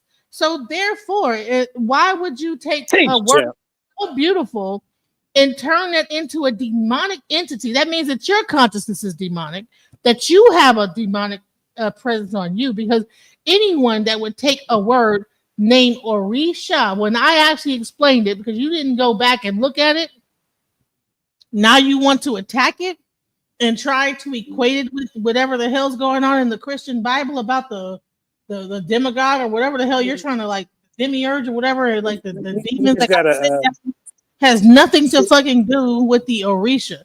The Orisha are the things that created the earth, the mountains, the hills, the everything that's on this earth. And I tried to explain that they created the earth before the earth was formed. They were a part of the forming of the earth. So how in the fuck would that be demonic? Why would the creation of earth be demonic? This is new, sister. Champ. So to the communities, and we've been trained to think that this demon stuff. When it comes to African spirituality, Yeah. especially with voodoo and stuff like that. So we just gotta, give them baby food, and then then we can move them up to them little Lunchables, and then maybe a little appetizer, then the meat and potatoes. You hear me? Yeah, I But understand. Yeah. hey, Elder, I appreciate you coming on. I'm gonna get your number, and I'll start doing my training with you, the teachers. I'm looking But forward. I gotta talk to my wife, y'all. So Yeah, y'all can stay on the line. What the hell are you on? Like why is it that a person has to be want to just win so bad that they just real quick, that's the culture of the Lions Den. It ain't as bad as the back chats. The back chats get worse, but we got warriors, we got people who trying to understand, we got people who want to stand on their position. So just don't take it personal. Neo but I'm gonna say this is why is it that when I speak up, because hey, can I like bring you off to the side and attack you alone? No way. No, absolutely no. Go out and sit down with a bunch of dogs and say, hey man, look. Honey, my whole Orisha is Oya. It is the wind. It is the thunder and lightning. If you don't understand, that's why he hated the fact that I was stepping up. Like, no, you don't get to do that to nobody. I'm a warrior spirit. Mm-mm. So I'm sorry that you don't like the fact that I'm gonna step up and and be a warrior and protect. Yeah. But Obatala, listen. Y'all protects Obatala, and that's what you see. He got all white. That's Obatala right there. You don't get to just talk anyway to Obatala. Mm-hmm. Yeah, but like I said, but at least we stole the rock and stirred him up. So now he got to think. Go ahead and watch the video over again and take some notes and stop all that bullshit. You know what I'm saying? What I understand is, out of all the organ, when his mind settles down, everything we say that planted a seed in his conscience, it's going to start reacting. He's gonna start doing analyzing it because you're trying to find a way to crush it, and it's gonna draw him right in like a magnet. Then he got to humble down and say, you know what? I'm sorry, you're right. Because that's how most people I dealt with fought and finally had to humble down and say, you know what? You're right. So he's like a fish in water. He caught on the hook. He caught. Let him dance. Let him run out there. When he get tired, he'll settle down and say, okay. He's like a fish. I just asked the brother, go ahead and rewatch this. He said it's been 2 hours. You ain't been here for 2 hours. You've been over there on Sonetter panel and then came over here and asking questions and talking shit. You only been over here for probably maybe 20 minutes. Let's be real, fam. And he's trying to he's like a gunslinger trying to find a gun. You think the OK corral, bro? You're not to run up in and then run. No, but what I do, we shoot thoughts through the subconscious subliminally, so that when you lay down at night, it will wake you up and you'll be thinking about it. Trust me, and you'll be calling, man. Well, what about? And listen, that's all this ain't Christianity. We not fixing we know this is not. Listen, this is. Let me just say this: African spirituality is not Christianity. We listen. We do not forgive. We do not back down. What does Anonymous say? We don't forget. We don't forgive. We don't back down. And blah blah blah blah blah. This is not a religion of turn the other cheek. No, straight up. So watch it out. Watch out. Don't be saying all that bullshit. And you face it one day. Mm-hmm. But anyway. And we ain't going to do nothing. Like we ain't going to light no candle, do nothing. But you disrespecting an elder like that, you don't do that. There are rules to this game. When you have an elder up here that is sharing his knowledge of like 79 years, you don't get up here and act like that. And then you mad because I'm protecting him. Of course I'm gonna protect my elder. What the hell he on? Come on now. All right, y'all. Much love. You listen. We were supposed to do a show on my channel And I'm just gonna let this one ride because I know Baba been, he been up here for like hours. Yeah, let's go on. 3 hours. We're gonna wrap it up. Shouts out. Happy Father's Day, Baba. Happy Father's Day to my nigga Molly. Happy Father's Day to the people in the chat. Any fathers out there, if you ain't getting no Father's Day gift, you know what I'm saying? Much love. You are protected and much love. I know if y'all got like some socks or some a tie, a picture from your little children. They be giving the little Happy Father's Day. Here's a picture, Daddy. You like, damn, that's all I get. Let me have my money making money. Let me keep my money flowing. Oh, hold on. Let me see if I can like play that one. Let me see. Yeah, baby girl, it's working. I'm telling you, it's working. You hear me? And I kid you not, it's working. Man, a dude walked me the other day, didn't know me from Canada Pen, had me $60. Go buy you a meal, old man. Oh, wait, that song is working like that? It's been working like that, baby. It's working like that. You hear me? Hey, listen, I'm gonna play I made this song called Money Making Money. It's a money mantra. People in in certain things might be like, oh, that's witchcraft. It is working. You hear me? Hey, listen, I'm about to play it for y'all because I want y'all to really manifest money. Yeah, Ashe do pay. Yes, yeah. Ashe, I'm gonna do this for y'all. Ashe Modu. It is working, y'all. I lie to you not. Man, I mean, a total stranger walked up and was getting out the car, going up and go. So you going inside? Yes, so detectives and on me, handing me $60. That's why you be like, play that song again every time I play. I'll play it. Gonna make me showing up, man. Hey, all right, I'm about to share it. Hey, listen, can you put this on here real quick, and then we gonna get up off here. Much love, guys. This is called the Money Mantra, y'all. And I want y'all to think about making money. Can you put it up there real quick? Yeah, that's it. Please, I want to say I appreciate the host for bringing us on. La Jefa, can you put that up there? Okay, here we go. So put it up there. Can you put it full scale? If you hit the button on the thing on the left-hand side, it'll play at full scale. Yeah, that if you know how where the actual thing. Okay, never mind. That's probably too much. Yeah, let's play it. Here we go. That's it. Blessed to make money, money making money, money making money, money making money, money. Money making money. Look at him. Manifest, making money, money making money, money making money, money making money. I ain't stressed. Making money, money making money, money making money, money making money. Gratitude is my attitude. I'm making money moves. Jewelry in the safe, piggy bank on full. And I'm living life abundant, I'm making money fast. I'm a money making magnet, making cold hard cash. I'm making money. Oh, yeah. I am blessed. All right now.